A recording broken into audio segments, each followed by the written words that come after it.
الحاقة ما الحاقة وما أدراك ما الحاقة كذبت ثمود وعاد بالقارعة فأما ثمود فأهلكوا بالطاغية وأما Assalamualaikum warahmatullahi wabarakatuh. فأهلكوا بريح Alhamdulillah, selalu kita memuji Tuhan kita Allah yang Maha Kuat, Maha Perkasa, Maha Adil, tidak beranak dan tidak berperanakan. Zat yang paling pantas untuk dipuji, dihormati dan ditunduki karena memang kata rahasianya adalah La ilaha illallah, La ma'buda bihaqqin illallah. Tidak ada yang menciptakan semua yang di langit dan semua yang di bumi kecuali Allah. Dan dia telah menggantungkan segala nikmat yang diberikan kepada kita dengan memuji namanya Alhamdulillah. Maka sering-seringlah saudara mengucapkan kalimat yang mulia ini. Juga kita banyakkan salam hormat kita kepada manusia terbaik yang telah membawa kepada kita hukum halal haramnya Sang Pencipta, sehingga kita punya panduan hidup, tahu mana yang boleh dan mana yang tidak boleh, dan puncaknya kita akan masuk ke dalam surga yang abadi dengan kenikmatannya dan juga jauh dari api neraka dengan siksaannya. Allah Sang Pencipta bersama malaikatnya mengucapkan salam hormat kepada manusia terbaik ini dan dijadikan sebagai ibadah kepada orang-orang yang beriman. Maka sangat wajar kalau kita selalu mengucapkan salawat dan taslim kepada Nabi besar Muhammad sallallahu alaihi wasallam. Melanjutkan bahasan kita masalah kiamat. Dan pada pertemuan yang lalu kita sudah membahas panjang lebar masalah tanda-tanda kecil dan besar. Dan saya rasa sudah selesai bahasan kita tentang tanda-tanda kiamat kecil dan besar itu. Kita sekarang akan masuk ke masalah terjadinya kiamat, proses terjadinya kiamat. Sebuah hadis yang sahih menyebutkan bahwasanya nanti akan terjadi kiamat kepada orang-orang yang buruk.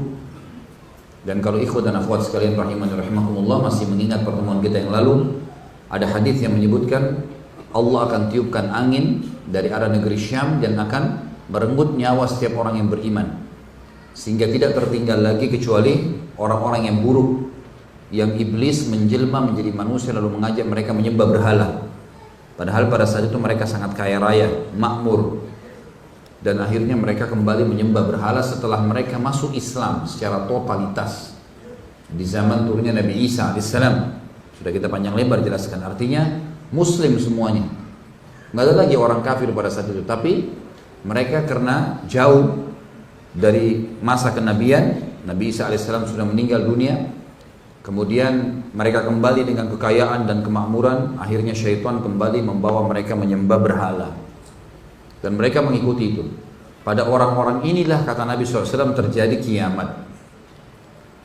Dan prosesi yang paling pertama adalah pada saat itu akan ditiupkan sangkakala. Sangkakala yang kata Nabi SAW dalam sebuah hadis yang sahih, kalau Israfil sudah meletakkan mulutnya di corong sangkakala, itu Nabi SAW masih hidup. Jadi awalnya sangkakala jauh, tetapi di sini disebutkan dalam hadis kalau di zaman Nabi SAW Israfil sudah meletakkan tiupan sangkakala di mulutnya, seperti orang yang siap untuk meniup. Dan kalau itu sudah ditiup, maka akan terjadi dua tiupan. Tiupan yang pertama adalah matinya semua makhluk dan terjadinya kiamat. Akan kita ceritakan nanti bagaimana gunung-gunung tercabut dari laut, dari muka bumi ini. Semua beban-beban bumi akan keluar, gunung-gunung pada meledak, semua lautan berubah jadi api. Jadi terjadi kiamat yang sangat luar biasa. Sampai nanti gunung-gunung dicabut semua berterbangan di langit, maka bumi itu menjadi ringan sekali karena nggak ada bebannya. Lalu dibenturkan dengan satu benturan yang keras, sehingga membuat bumi dan gunung itu bertabrakan dan menjadi sebuah lapangan luas yang nanti dikenal dengan mahsyar. Yang akan dikenal dengan mahsyar. Nanti akan kita jelaskan masalah tentunya. Kemudian terjadilah sangkakala yang kedua, yaitu hari kebangkitan, di mana Allah yang Maha Tinggi dan Maha Mulia menurunkan hujan yang akan membasahi muka bumi, dan semua orang yang mati akan dari manusia. Yang dibahas adalah manusia, kita nggak bahas makhluk yang lain karena dalilnya sedikit. Kalau makhluk yang lain, masalah hewan-hewan dibangkitkan ini segala ini dalilnya sangat sedikit sekali, dan bahkan masih butuh ditelusuri tentang kesahihannya. Tapi manusia akan dibangkitkan dari tulang ekornya. Ini yang ada hadis sahih, turun membasahi tulang ekor mereka, lalu mereka tumbuh seperti tumbuhnya tanam-tanaman. Kemudian setelah itu mereka digiring ke mahsyar itu sendiri di lapangan yang luas, lalu mulailah terjadi prosesi yang agung yang akan kita jelaskan nantinya, yaitu dikumpulkan semua manusia, dan manusia akan dikumpulkan dalam kondisi telanjang kaki dan telanjang badan. Maka Aisyah bertanya kepada Allah, ya Rasulullah, kalau begitu laki-laki dan perempuan saling lihat melihat. Kata Nabi SAW, wahai Aisyah, pada hari itu bukan seperti yang kau bayangkan. Sekarang teman-teman sekalian, kalau di kota Jakarta, misal satu contoh, satu kota masuk pasukan musuh membrudak, mereka brutal sekali, mereka datang tinggal membunuh, akan membunuh segala. Kemudian kita di depan kita lagi dikejar nih, akan dibunuh oleh musuh-musuh ini. Kemudian ada orang lari telanjang, kira-kira antum masih sempat mau lihat auratnya? Atau terjadi kebakaran besar, kita berada dalam sebuah rumah, api sudah akan membakar kita. Kemudian ada orang tinggal di rumah situ, terbuka pakaiannya, juga lagi lari.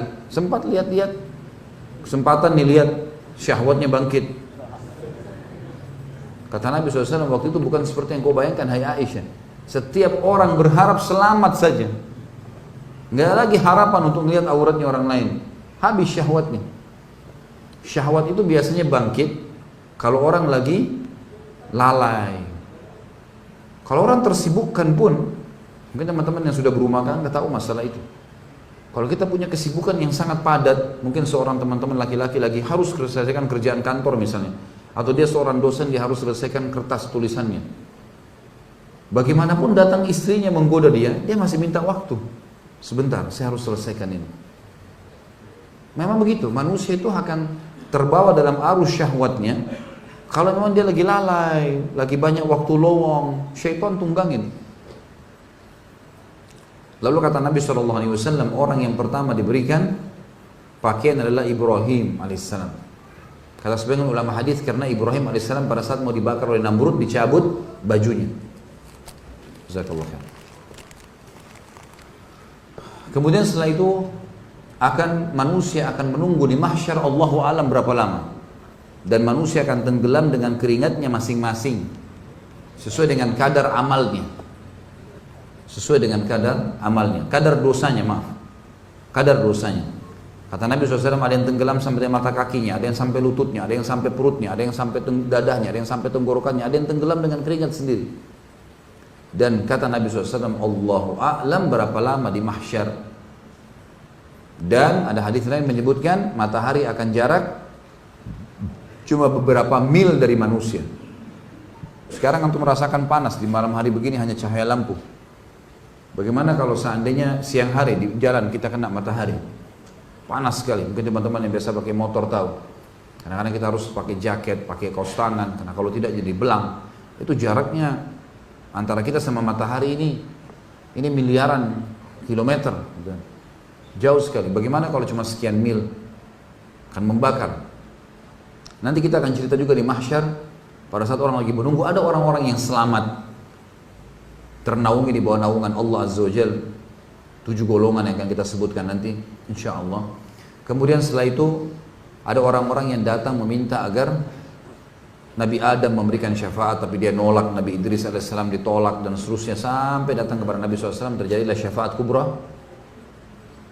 Nanti juga akan banyak lebar kita jelaskan masalah itu. Kemudian kita masuk ke masalah didatangkannya timbangan yang memiliki lisan, menghardik orang-orang yang berbuat dosa dan memuji orang-orang yang berbuat amal saleh.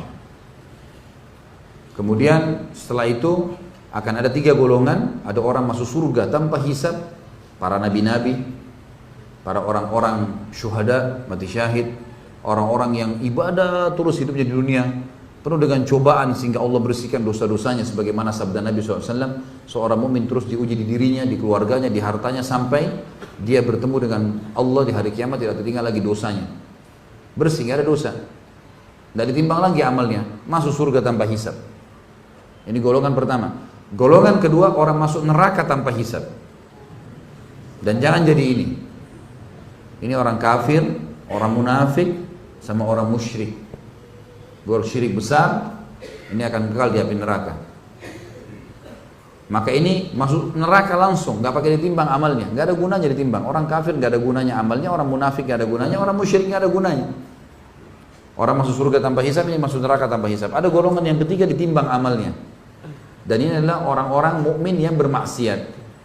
Tidak sempat taubat, ditimbanglah amalnya. Mana amal baik, amal buruk yang akan berat. Kalau amal baiknya dia lolos bersama mukminin, kalau dia buruk berat dosanya maka akan masuk ke dalam neraka. Tapi juga kita akan bahas nanti ada syafaat-syafaat tertentu, pertolongan dari orang-orang mukmin, dari Nabi SAW dan orang mukmin untuk menolong kerabat mereka, orang terdekat dengan mereka dan seterusnya. Ini panjang lebar kita akan sebutkan nanti. Kemudian setelah itu barulah masuk ke masalah menuju ke surga atau menuju ke neraka. Dan nanti akan panjang lebar kita jelaskan bagaimana kelolosnya seorang mukmin atau ke dalam surga melewati sirat, dan bagaimana sirat itu sifatnya memiliki jembatan yang ada seperti pedang-pedang runcing yang berputar terus untuk menjatuhkan orang-orang yang pantas jatuh ke neraka dulu, dan lewatlah orang-orang beriman sampai mereka ketemu di Qantarah, sebuah lapangan di depan surga di mana mereka saling membersihkan masalah-masalah yang tersisa. Jadi misal seseorang punya masalah dengan temannya, atau seorang punya masalah dengan orang lain, si A sama si B, ditimbang amalnya. Si A pernah menggunjing si B misal, atau memfitnahnya, diambillah pahala si A 100 diberikan kepada si B. Ini contoh saja ya, diberikan 100 pahala kepada si B, maka si B tadinya punya pahala 10.000, berkurang 100 karena dikasih kepada si B yang menuntut. Tapi setelah dituntut pun 100 pahala diambil atau 1000 pahala diambil, sisanya ternyata lebih berat daripada dosanya. Berarti si A masuk surga atau enggak? Masuk surga. Walaupun tadi ada yang nuntut kan, si B nuntut, tapi sudah dikasih pahala ternyata masih lebih berat dari dosanya. Maka dia juga lolos. Si B karena dapat pahala dari si A bonus, dia masuk surga. Dua-duanya ini pernah masalah enggak? Masalah. Baik, sebelum masuk surga, mereka akan ketemu di sebuah tempat namanya Qantarah. Mereka saling membersihkan hati di situ. Suami istri yang pernah ribut di dunia, orang yang pernah cekcok. Kalau memang lolos masuk di surga karena amal baiknya lebih berat, maka secara otomatis itu akan dibersihkan sebelum masuk surga. Karena orang masuk di surga tidak ada lagi dalam hatinya masalah. Baru kita akan bahas panjang lebar surga, permadaninya, bidadarinya, bidadarahnya, istanahnya, pohon-pohonnya, makanannya, minumannya, sungainya, segala macam hal. Dan kita akan masuk juga menjelaskan panjang lebar tentang siksaan neraka, azab yang sangat luar biasa. Baiklah ikhwah sekalian, saya akan mulai dengan masalah proses tadi terjadinya kiamat. Kata Nabi SAW, orang yang paling pertama mendengar trompet sangkakala, seorang pengembala kambing yang ada di padang pasir. Dan ini sebagian riwayat menyebutkan di sekitar Madinah. Lalu kemudian dia mengangkat kupingnya untuk mendengar, maka matilah dia, kemudian mati semua yang lainnya. Serentak. Hari penghancuran.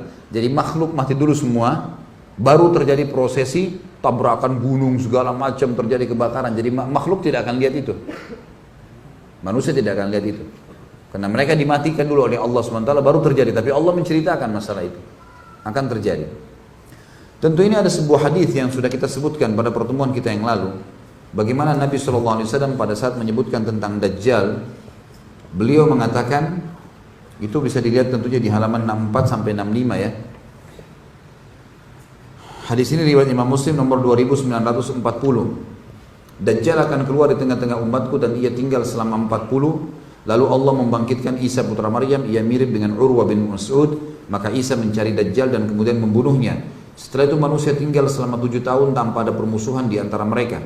Kemudian Allah meniupkan angin dingin dari arah negeri Syam, maka tidak ada seorang pun di muka bumi ini yang di dalam hatinya masih ada kebaikan atau iman, melainkan pasti angin itu akan merenggut nyawanya. hingga sekiranya ada seorang kalian yang bersembunyi di rongga gunung sekalipun, niscaya angin itu akan masuk dan merenggut nyawanya kalau dia orang beriman. Maka yang tersisa adalah manusia-manusia jahat yang tangkas, bagaikan tangkasnya burung dan binatang buas. Mereka tidak mengenal kebaikan dan tidak mengingkari kemungkaran. Lalu syaitan, iblis, datang kepada mereka berbentuk manusia seraya berkata, apakah kalian mau memenuhi ajaranku?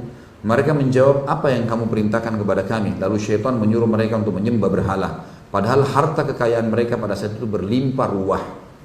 Kehidupan mereka sejahtera. Kemudian ditiuplah sangkakala oleh malaikat Israfil dan tiada seorang pun yang mendengarkan melainkan menoleh, melongokkan lehernya sambil mendengar. Karena aneh, suara trompet itu seluruh dunia dengar. Dan orang yang pertama mendengar adalah seorang laki-laki yang sedang membersihkan badan untanya. Ini orang yang pertama dengar, yang tadi saya sudah sebutkan. Rasulullah SAW melanjutkan, ia pun pingsan. Di sini kata pingsan dihapus ya. Saya sudah jelaskan yang lalu. Kalimat pingsan diganti dengan meninggal, mati. Lalu ia mati, tersentak, dan manusia pun mati tersentak pula. Karena kalau pingsan bisa bangun lagi. Jadi terjemahan kurang tepat itu. Setelah itu Allah menurunkan hujan seperti hujan gerimis yang dengannya jasad-jasad manusia tumbuh kembali. Lalu trompet sangkakala ditiup sekali lagi, maka dengan serta-merta manusia bangkit sambil menunggu. Lalu dikatakan, hai manusia, pergilah menuju Rabb atau Tuhan pencipta kalian. Dan dikatakan kepada para malaikat, hentikan mereka di hadapan Tuhan karena mereka akan ditanya. Setelah itu diperintahkan, keluarkanlah bagian dari neraka. Dikatakan, dari berapa? Dijawab kepada malaikat tentu. Dari berapa yang saya harus keluarkan ya Allah masuk ke neraka? Dijawab dari setiap 1999. Jadi kalau 1000 cuma satu yang lolos. 999 masuk neraka. Ini yang kita sudah jelaskan dari golongan Ya'juj Ma'juj. Ya. Bukan dari kita tentunya. Dan itulah hari di mana betis disingkapkan. Artinya mereka akan bangkit dan betis mereka yang menopang tubuh mereka. Baik, hadis ini menjelaskan kepada kita tentang kiamat itu akan terjadi dengan ditiupnya sangkakala. Ya. Kemudian kita masuk ke dalil Al-Quran. Tentu di sini yang pegang buku, teman-teman sekalian, kalau bawa pulpen ditulis ya urutan dalil-dalilnya, karena di sini secara teracak. Yang pertama adalah kita ambil di halaman 60 surah Zalzalah, itu ditulis nomor 1 di sebelahnya. Kalau ini dalil pertama masalah kebangkitan. Dalil pertama masalah kebangkitan. Saya bacakan, a'udzubillahi minasyaitonirrajim, idza zulzilatil ardu zilzalaha wa akhrajatil ardu athqalaha wa qala al insanu ma laha yawma idzin tuhadditsu akhbaraha bi anna rabbaka awha laha yawma idzin yasdurun nasu ashtatan liyuraw a'malahum wa man ya'mal mithqala dzarratin khairan yarah wa man ya'mal mithqala dzarratin syarran yarah. Apabila bumi digoncangkan dengan goncangannya yang dahsyat dan bumi telah mengeluarkan beban-beban berat yang dikandungnya dan manusia bertanya, mengapa bumi jadi begini? Pada hari itu bumi menceritakan beritanya, karena sungguhnya Rabbmu atau Rabb kalian telah memerintahkan yang demikian itu kepadanya. Pada hari itu manusia keluar dari kuburnya dalam keadaan yang bermacam-macam, supaya diperlihat. Di sini akan kita jelaskan bermacam-macam ya. Ada yang dibangkitkan dalam segala macam bentuk. Nanti di hari kiamat kita akan penjelasan hari kiamat kita akan bahas panjang. Pada hari itu manusia keluar dari kuburnya dalam keadaan yang bermacam-macam, supaya diperlihatkan kepada mereka balasan perbuatan mereka atau pekerjaan mereka. Barang siapa yang mengerjakan kebaikan walaupun sebesar zarrah, biji sawi, niscaya dia akan melihat balasannya. Dan barang siapa yang mengerjakan kejahatan walaupun sebesar zarrah, niscaya ia akan melihat balasannya pula. Saksi bahasan kita dari surah Zalzalah adalah bumi akan terjadi goncangan. Dan ini tepatnya pada saat ditiupkan sangkakala. Nanti akan terjadi tiupan tersebut bersamaan manusia pada mati, kemudian terjadilah goncangan. Terjadi goncangan. Karena tiupan sangkakala kan kedengaran oleh manusia tadi ya. Nah sementara ditiup, maka manusia serentak mati semua gitu kan. Mati mereka dan goncangan sudah ada. Goncangan sudah ada. Tapi masalah tabrakannya gunung sama bumi, dicabutnya itu belum terjadi. Cuma goncangan. Makanya di sini dikatakan manusia bertanya, ada apa dengan bumi? Terjadi goncangan seperti ini. Dan bumi mengeluarkan semua isinya. Apapun yang ada jadi beban yang membuat sekarang bumi jadi berat, bobot ya, seperti akhirnya punya magnet, dia tidak keluar dari jalurnya, itu kan ada bobot-bobot yang ada di dalam bumi itu sendiri, baik itu bebatuan, baik itu air, baik itu tambang emas dan seterusnya, ini semua akan terkeluarkan. Yang kedua teman-teman sekalian, di halaman 61 dilihat paling bawah sebelah kanan ya, kalau pegang buku itu disebutkan surah Az-Zumar ayat 68 sampai ayat 70. Ayat 68 sampai ayat 70. A'udzu billahi minasyaitonir rajim. Wa nufikha fis suri fasa'ika man fis samawati wa man fil ardi illa man syaa Allah. Thumma nufikha fihi ukhra fa idahum qiyamun yanzurun. Wa asyraqatil ardu bi nuri rabbiha wa wudi'al kitabu wa ji'a bin nabiyyin wasyuhada'i wa qudiya bainahum bil haqqi wa hum la yudhlamun. Wa uffiyat kullu nafsin ma 'amilat wa huwa a'lamu bima yaf'alun. Dan ditiuplah sangkakala, maka matilah siapa yang ada di langit dan siapa yang ada di bumi kecuali yang dikehendaki oleh Allah. Ini kalau kita kembali kepada pendapat para ulama tafsir, yang dimaksud dengan masalah kecuali orang yang dikehendaki oleh Allah adalah semua malaikat pemikul arsy-Nya Allah. Pemikul arsy-Nya Allah. Kemudian bidadari dan bidadari di surga. Ya. Mereka sudah ada sekarang, sudah diciptakan. Hadis Nabi SAW tentang sahabat Nabi yang terbunuh. Ya, beliau mengatakan, sesungguhnya aku telah melihat bidadari istrinya menjemputnya, ruhnya pada saat mati syahid di perang. Gitu kan? Kemudian juga ada hadis Nabi SAW yang mengatakan tidak ada seorang istri yang membuat suaminya marah di dunia atau kecewa atau apa saja kecuali istrinya dari bidadari di surga berkata, semoga Allah membinasakanmu. Sebentar lagi dia akan datang menuju ke kami, gitu kan? Makna hadis ini adalah bidadari sudah ada, Allah SWT sudah ciptakan, gitu kan? Nabi SAW sudah diperlihatkan surga. Dan pendapat yang paling kuat adalah Adam alaihissalam dulu menghuni surga itu, bukan baru, dari dulu diciptakan. Semua fasilitas sudah ada dengan hikmah ilahi tentunya. Ya. Jadi itu semua tidak kena. Termasuk di sini Jibril, Mikail, Israfil, peniup sangkakala sendiri tidak kena. Jadi makna daripada firman Allah dan ditiupkan sangkakala maka matilah semua yang di langit dan semua yang di bumi kecuali yang dikehendaki oleh Allah. Karena kalau tidak ada kata-kata kecuali yang dikehendaki oleh Allah berarti semuanya akan mati. Sementara nanti kita lihat bagaimana pemikul arsy-Nya Allah akan datang membawa singgasananya Allah pada saat akan menghakimi makhluk. Ya. Maka tiba-tiba mereka berdiri menunggu putusan masing-masing. Dan terang benderanglah bumi pada mahsyar dengan cahaya keadilan Rabb-Nya. Dan diberikanlah buku perhitungan amal masing-masing. Dan didatangkan para nabi dan saksi-saksi yang diberi keputusan di antara mereka dengan adil. Sedang mereka tidak dirugikan dan disempurnakan bagi tiap-tiap jiwa balasan yang telah dikerjakannya. Dia lebih mengetahui maksudnya Allah apa yang mereka kerjakan. Ini dalil yang kedua. Yang saksi bahasan kita adalah masalah peniupan sangkakala, awal prosesi terjadinya kiamat. Di awal ayat ini tentunya ayat 68, wa nufikha fis sur, dan ditiupkan sangkakala, fa sa'ika man fis samawati wal ard, maka semua yang di langit dan di bumi akan mati. Yang ketiga, di halaman 62 surah Al-Haqqah yang paling bawah ya, halaman 63 yang paling bawah sebelah kiri, Al-Haqqah 13 sampai 34. Ayat 13 sampai 34. Kalau yang tidak punya buku dilihat HP-nya. Kalau punya HP untuk melihat program Quran dilihat mushafnya. Kata Allah Subhanahu wa taala berfirman, A'udzu billahi minasyaitonir rajim, fa idza nufikha fis suri nafkhatun wahidah wa humilatil ardu wal jibalu fadukkata dakkatan wahidah fayawma idzin waqa'atil waqi'ah wa inshaqqatis samaa'u fahiya yawma idzin wahiyah wal malaku ala arja'iha wa yahmilu arsya rabbika fawqahum yawma idzin thamaniyah yawma idzin tu'raduna la takhfa minkum khafiyah fa amma man utiya kitabahu bi yaminihi fayaqulu ha umqra'u kitabiyah inni dhanantu anni mulaqin hisabiyah fa huwa fi 'ishatir radiyah fi jannatin 'aliyah qutufuha daniyah kulu washrabu hani'an bima aslaftum fil ayyamil khaliyah wa amma man utiya kitabahu bishimalihi fayaqulu ya laitani lam uta kitabiyah wa lam adri ma hisabiyah ya laitaha kanatil qadiyah ma aghna anni maliyah halaka anni sultaniyah khuduhu fagulluh thumma al-jahima salluh ثم في سلسلة ذرعها 70 ذراعا فاسلكوه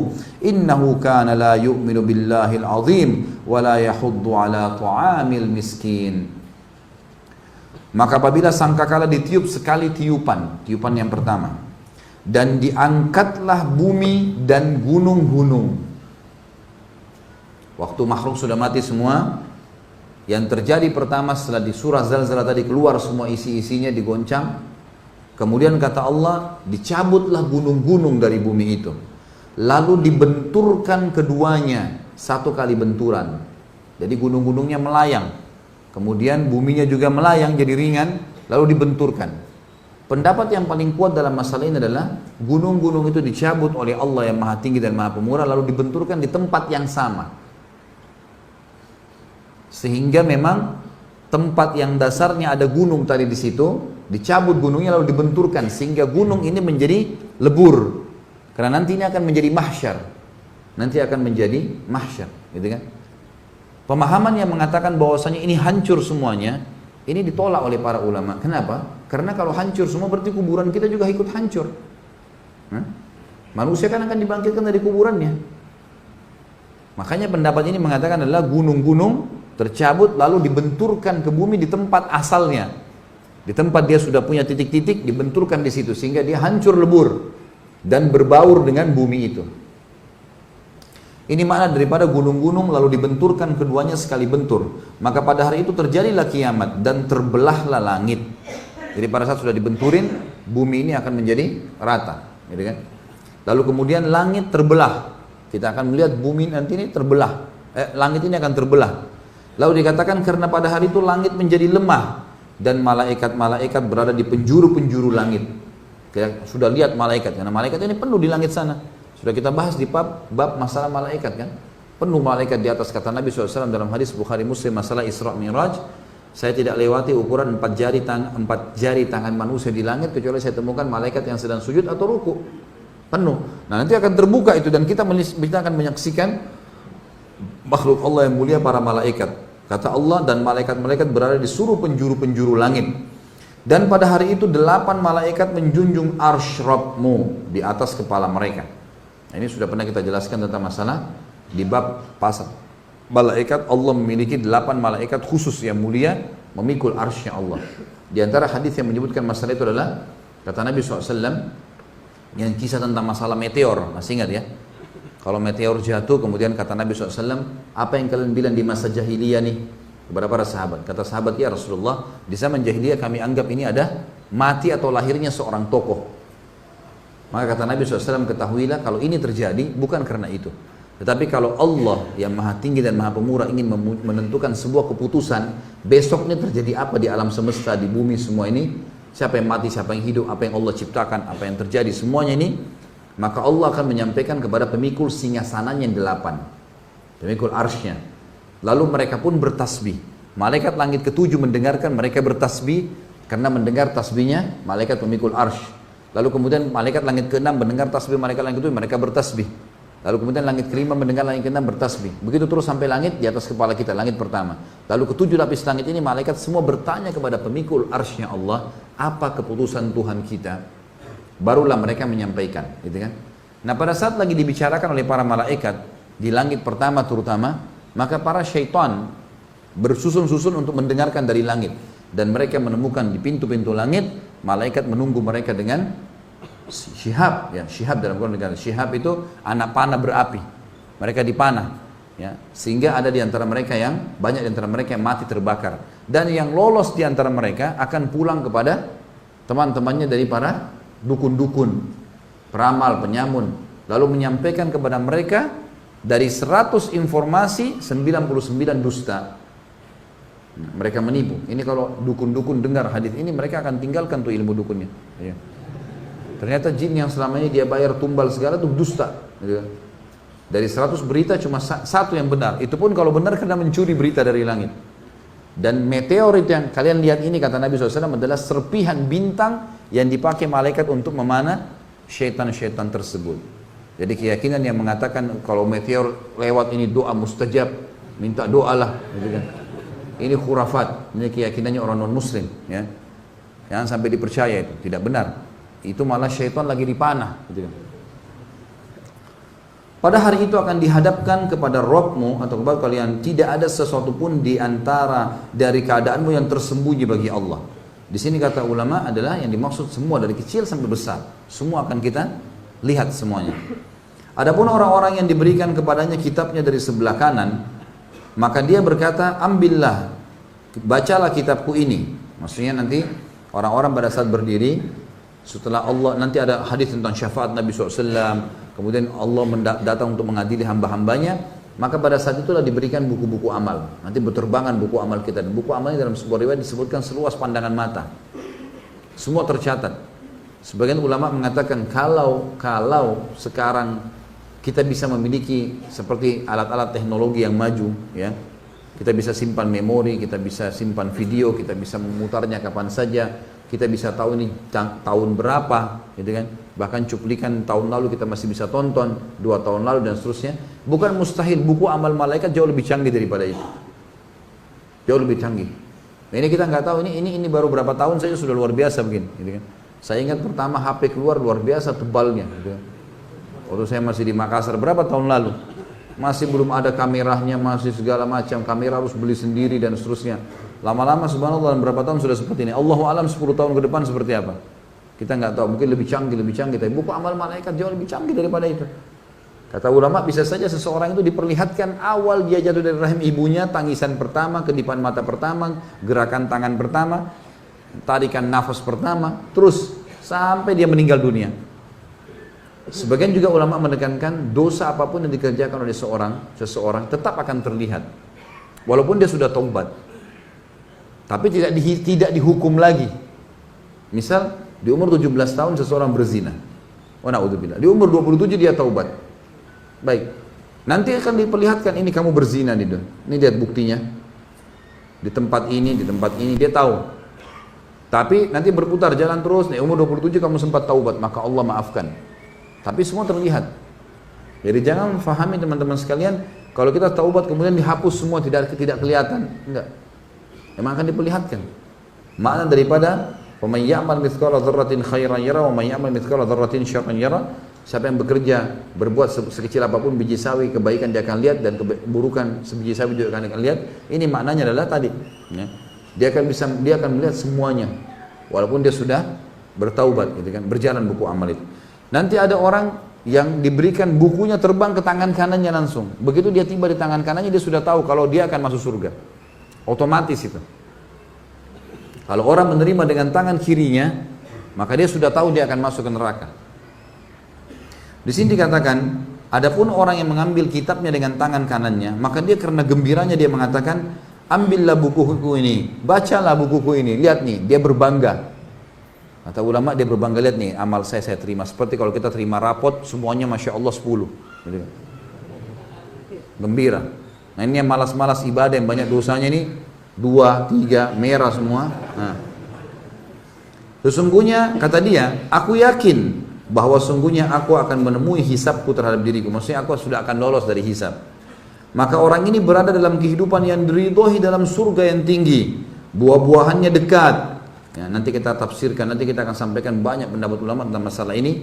Buah-buahnya dekat itu seperti apa? Di antaranya adalah pendapat mengatakan kalau dia lihat buah, dia suka, pohonnya mendekat ke dia, dia tinggal petik saja. Ya. Kemudian kepada mereka dikatakan, makanlah, para malaikat mengatakan, dan minumlah dengan sedap disebabkan amal yang telah kalian kerjakan pada hari-hari telah lalu. Adapun orang-orang yang diberikan kepadanya kitabnya dengan sebelah kiri, dari sebelah kirinya, maka dia berkata, wahai alangkah baiknya kiranya tidak diberikan kepadaku kitabku ini, dan aku tidak mengetahui apa hisabku. Ya.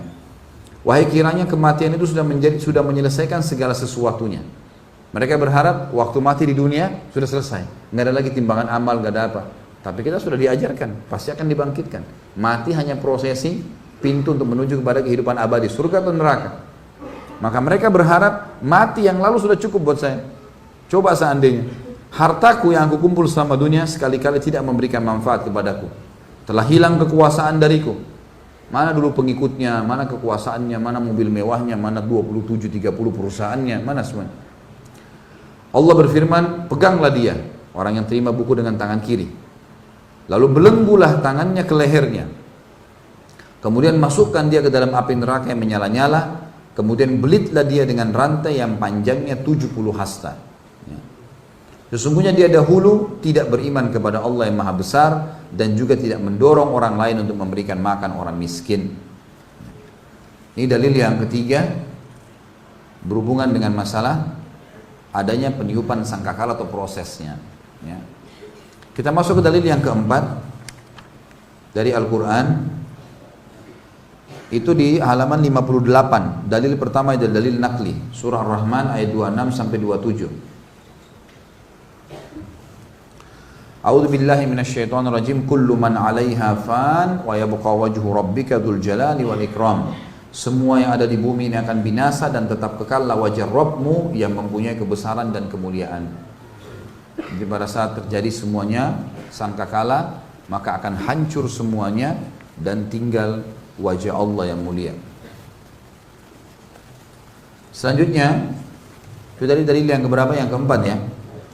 Yang kelima Al-Anbiya ayat 47. Jadi setelah dibangkitkan ya, kemudian kita akan masuk ke Al-Anbiya ayat 47.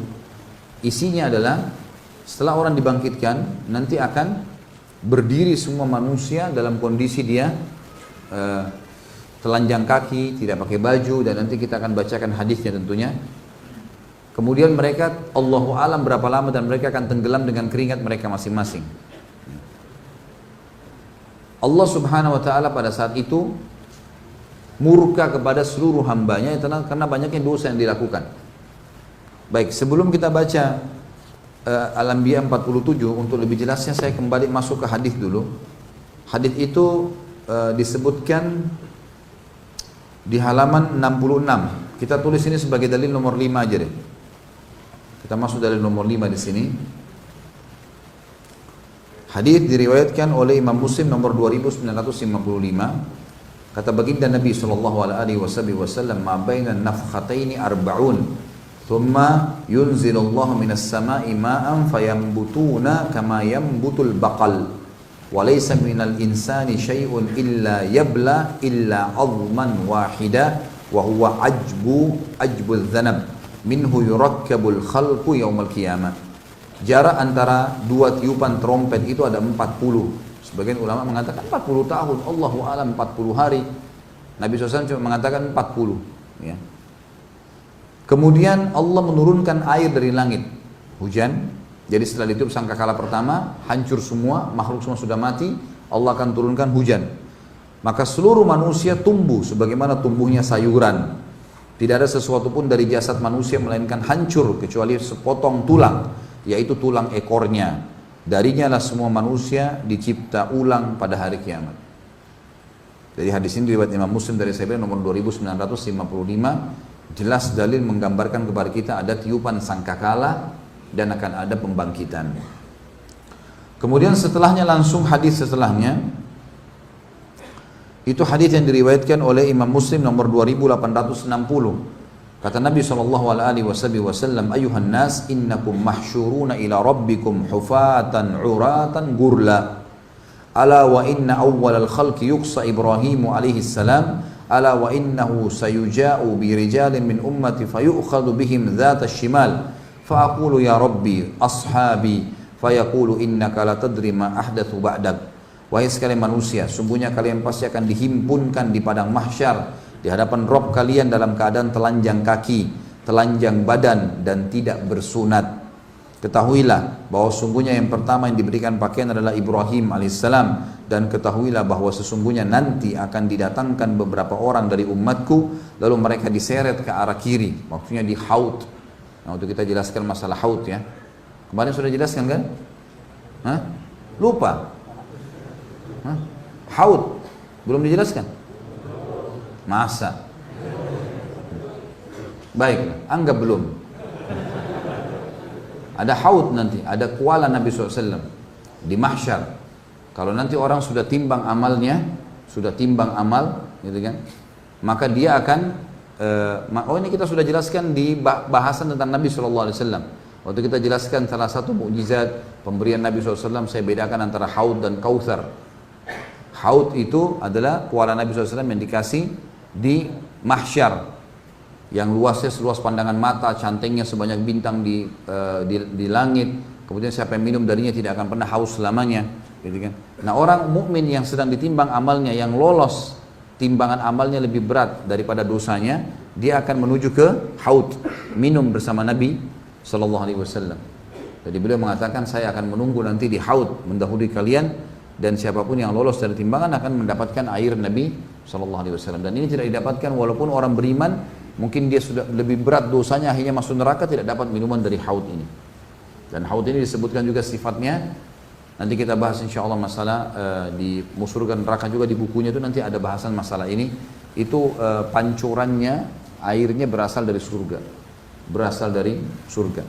Kata Nabi SAW nanti, ya, orang yang ketahuilah bahwa sungguhnya nanti akan didatangkan beberapa orang dari umatku, lalu diseret ke arah kiri, maka aku berkata, ya Rob, itu adalah sahabatku. Maka Allah SWT menjawab, sungguhnya kamu tidak tahu apa yang mereka lakukan sepeninggalmu. Dan ini sudah kita jelaskan.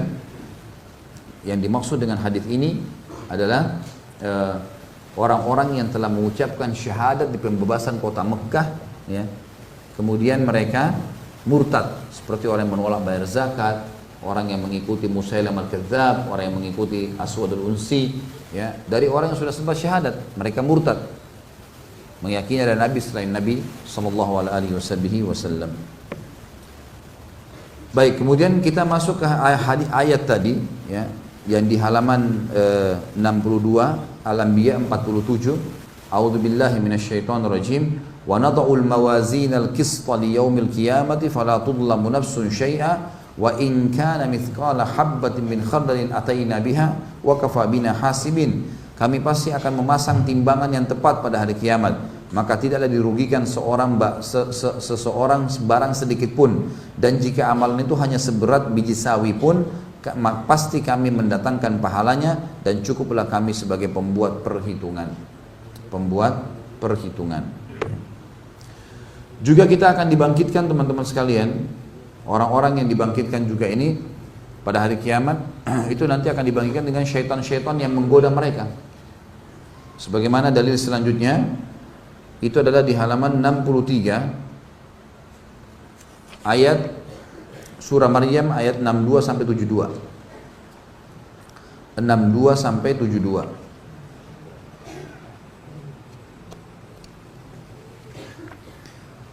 Allah Subhanahu wa taala berfirman, a'udzubillahi minasyaitonir rajim, fa wa rabbika lanahsyurannahum wasyayatin thumma lanuhdirannahum haula jahannam jithiya thumma lananzi'annahum min kulli syi'atin ayyuhum ashaddu 'ala ar-rahmani 'itiya thumma lanahnu a'lamu bil ladzina hum awla biha siliya wa in minkum illa wariduha kana 'ala rabbika hatman maqdiya thumma nunajjil ladzina ittaqaw wa nadharu adh-dhalimina fiha jithiya. Demi Rabbmu, sesungguhnya, hai Muhammad, demi Rabbmu, demi Allah, Allah bersumpah atas namanya, sungguhnya akan kami bangkitkan mereka bersama syaitan yang sudah dijadikan sebagai partner seperti dukun-dukun, minta tolong sama syaitan. Kami akan bangkitkan semuanya. Kemudian akan kami datangkan mereka di sekeliling Jahannam dengan berlutut. Kemudian pasti akan kami tarik dari tiap-tiap golongan siapa di antara mereka yang sangat durhaka kepada Zat yang Maha Pemurah. Dan kemudian kami sungguh lebih mengetahui orang-orang yang seharusnya dimasukkan ke dalam neraka, dan tidak ada seorang pun dari kalian melainkan mendatangi neraka itu, maksudnya lewat di atasnya. Sebagaimana nanti kita akan jelaskan, ada sirat yang dibentangkan di atas neraka. Setelah timbangan amal selesai, maka barulah dibentangkan sirat di atas neraka untuk melewati ke neraka, ke surga, karena surga harus lewati neraka dulu. Ini makna dari firman Allah, tidak ada seorang pun di antara kalian kecuali akan melewati neraka itu. Hal ini bagi Rabbmu adalah suatu kemestian yang sudah ditetapkan. Kemudian kami akan menyelamatkan dari sirat itu orang-orang yang bertakwa, dan membiarkan orang-orang yang zalim dalam neraka dalam keadaan berlutut. Kemudian selanjutnya adalah hadis Nabi SAW. Dalil selanjutnya, ya, ini yang ke-9, ya, dari semua tadi yang kita susun itu adalah dalil yang disebutkan oleh Syekh Abu Bakar rahimahullah di halaman 66, hadis riwayat Tirmidzi nomor 2417, dan juga hadis ini riwayatkan Imam Muslim. Karena ada Imam Muslim maka dipastikan hadisnya sahih. Kata Nabi SAW, la tazulu kadama abdin yawmal qiyamah hatta yus'alu an arba'a, an umrihi fima afnah, wa an ilmihi fima amila bih, wa an malihi min aina iktasabahu wa fima anfaqa, wa an jasadihi fima ablah. Sesungguhnya kedua kaki seorang hamba tidak akan bergeser pada hari kiamat nanti sebelum ditanya padanya 4 perkara. Tentang umurnya, untuk apa ia habiskan, tentang ilmunya, apa saja yang ia lakukan dengannya, tentang hartanya, dari mana ia dapatkan dan di mana ia gunakan, dan tentang jasadnya, untuk apa dia manfaatkan. Semuanya tanggung jawab di hadapan Allah SWT. Jadi antum dikasih mata, dikasih tangan, dikasih telinga, ini bukan hanya sekedar untuk dipakai ngelihat, pakai mendengar sepintas begitu, ada pertanggungjawaban. Seperti kita pakai fasilitas di kantor, ada pertanggungjawaban. Semua dikasih ini ada pertanggungjawabannya. Sampai ada sebuah hadis mengatakan, kalian akan ditanyakan tentang minum kalian dengan air dingin. Air es pun ditanya oleh Allah. Dari mana kau dapatkan dan apa yang kau lakukan dengan kenikmatan itu sehingga hausmu hilang. Ini 4 hal, umurnya di mana dia hilangkan, di mana dia habiskan, untuk apa dia habiskan ya. Jadi maksudnya umur di sini adalah waktu kita keseharian. Menit-menit detik antum itu habiskan di mana? Makanya pernah saya bilang teman-teman sekalian, dari ibadah ke ibadah, dari ibadah ke ibadah. Jangan layani apapun yang berhubungan dengan masalah kelalaian waktu, buat omong kosong, fitnah yang terjadi, segala macam hal, tidak usah dipedulikan. Jalan saja. Yang penting kita berada di jalan Allah Subhanahu Wa Taala. Allah Maha melihat kok. Kemudian dikatakan juga dan apa ya, dengan ilmunya. Ini antum hadir di taklim begini teman-teman, sudah dengar, saatnya untuk mengamalkan dalam hidup kita, mengajarkan kepada orang lain, sampaikan. Ya. Kemudian hartanya, harta ditanya 2 nih, dari mana datangnya, kemana dikeluarkan. Makanya Qarun ditenggelamkan oleh Allah justru karena dia sombong dengan hartanya, padahal datangnya dari Allah. Lalu dengan begitu dia kaya, dulu Qarun orang-orang saleh, sangat luar biasa ibadahnya. Dan sangat miskin, punya anak-anak, dan akhirnya dia minta terus sama Allah, Allah bukain sedikit kemampuan, keterampilan untuk bisa buat emas. Ternyata dia durhaka sama Allah, nggak lagi ibadah, nggak mau keluarin zakat, sombong, bahkan dia pernah membiayai untuk membunuh Nabi Musa alaihissalam. Maka Allah tenggelamkan. Makanya sampai keluar istilah harta karun. Qarun itu namanya Qarun karena dia sama hartanya ditenggelamkan oleh Allah. Maka semua harta yang tertimbun dikatakan harta karun. Kemudian tentang jasadnya, di mana dia manfaatkan. Untuk ketaatan kah?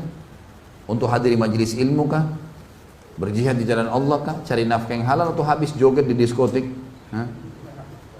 Ditanya oleh Allah Subhanahu Wa Taala nanti. Dan ada tanggung jawabnya hari kiamat. Baik, ini dalil yang ke-9 dan dalil yang ke-10 adalah, ini saya susun masih dari sini dulu ya. Nanti saya akan review lagi kembali semuanya dan kita tata sedemikian rupa sesuai dengan dalil tentang masalah prosesi terjadi. Ya. Adalah yang disebutkan di halaman 67 hadis Nabi SAW yang diriwayatkan oleh Imam Muslim nomor 200. Kata Nabi SAW, likulli nabiyyin da'watun qad da'aha ummatah wa inni ikhtaba'tu da'wati syafa'atan li ummati. Setiap nabi itu mempunyai satu doa yang telah ia panjatkan untuk umatnya, maksudnya mustajab. Dia begitu pakai langsung Allah kasih. Dan aku menyembunyikan itu, menyimpan doaku untuk syafaat umatku pada hari kiamat. Sallallahu alaihi wasallam. Ini saking cintanya beliau dengan kita tentunya. Ya.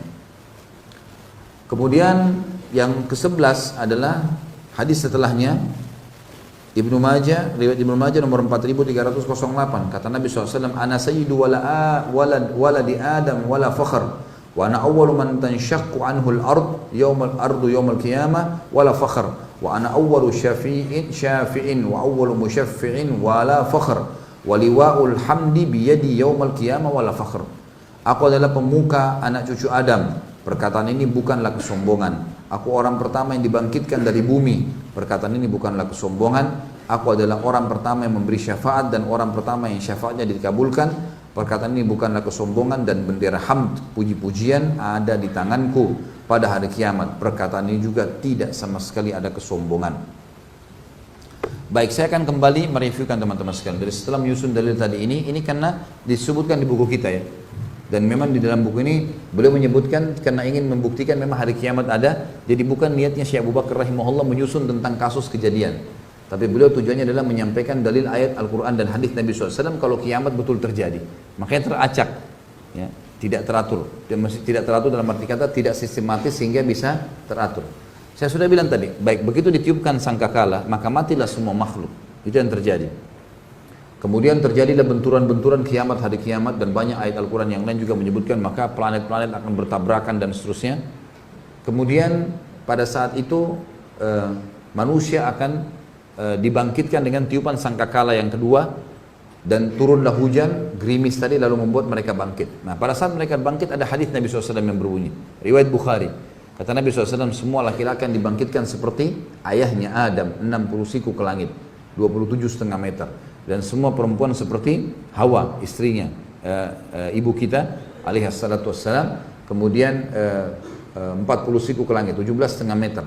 Lalu kemudian dibangkitkan tanpa baju, tanpa khitan, dan tanpa alas kaki. Lalu keluar dalam riwayat Bukhari yang lain berbunyi, Aisyah berkata, ya Rasulullah, ya, bukankah mereka bisa saling lihat-melihat? Kata Nabi SAW, bukan, hari itu bukan seperti yang kau bayangkan wahai Aisyah. Dibangkitkanlah mereka. Lalu ada riwayat lain menjelaskan, kata Nabi SAW, riwayat Imam Ahmad, bahwasanya akan setiap Nabi akan berdiri dan diikuti oleh umatnya di belakang. Setiap Nabi akan berdiri dan diikuti oleh umatnya di belakang, gitu kan? Jadi nanti misalnya pengikut Nabi Isa, pengikut Nabi ini, dan kata Nabi SAW akan ada Nabi pun dibangkitkan sendirian, karena nggak ada yang ikut dengan dia. Kan dalam sebuah riwayat yang sahih, riwayat Hakim, berbunyi kata Nabi SAW, waktu ditanya tentang jumlah para Nabi, beliau mengatakan jumlah Nabi 120.000, diantaranya 313 Rasul. Yang diceritakan kepada kita berapa? 25 Nabi dan Rasul. Jadi masih banyak.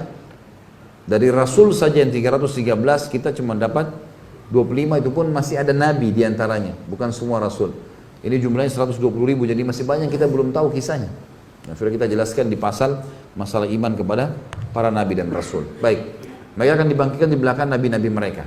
Kemudian para nabi-nabi diberikan naungan oleh Allah Subhanahu wa taala. Lalu manusia akan tenggelam sesuai dengan kadar keringatnya masing-masing. Ini semua apa yang saya sampaikan teman-teman akan ada dalil yang saya sebutkan ya. Jadi semua akan ada dalil, karena ini rentetannya bahasan kita malam ini akan kita hubungkan dengan buku yang lain nanti. Kita akan bahas tentang surga dan neraka. Judulnya Rasulullah SAW cerita surga dan neraka.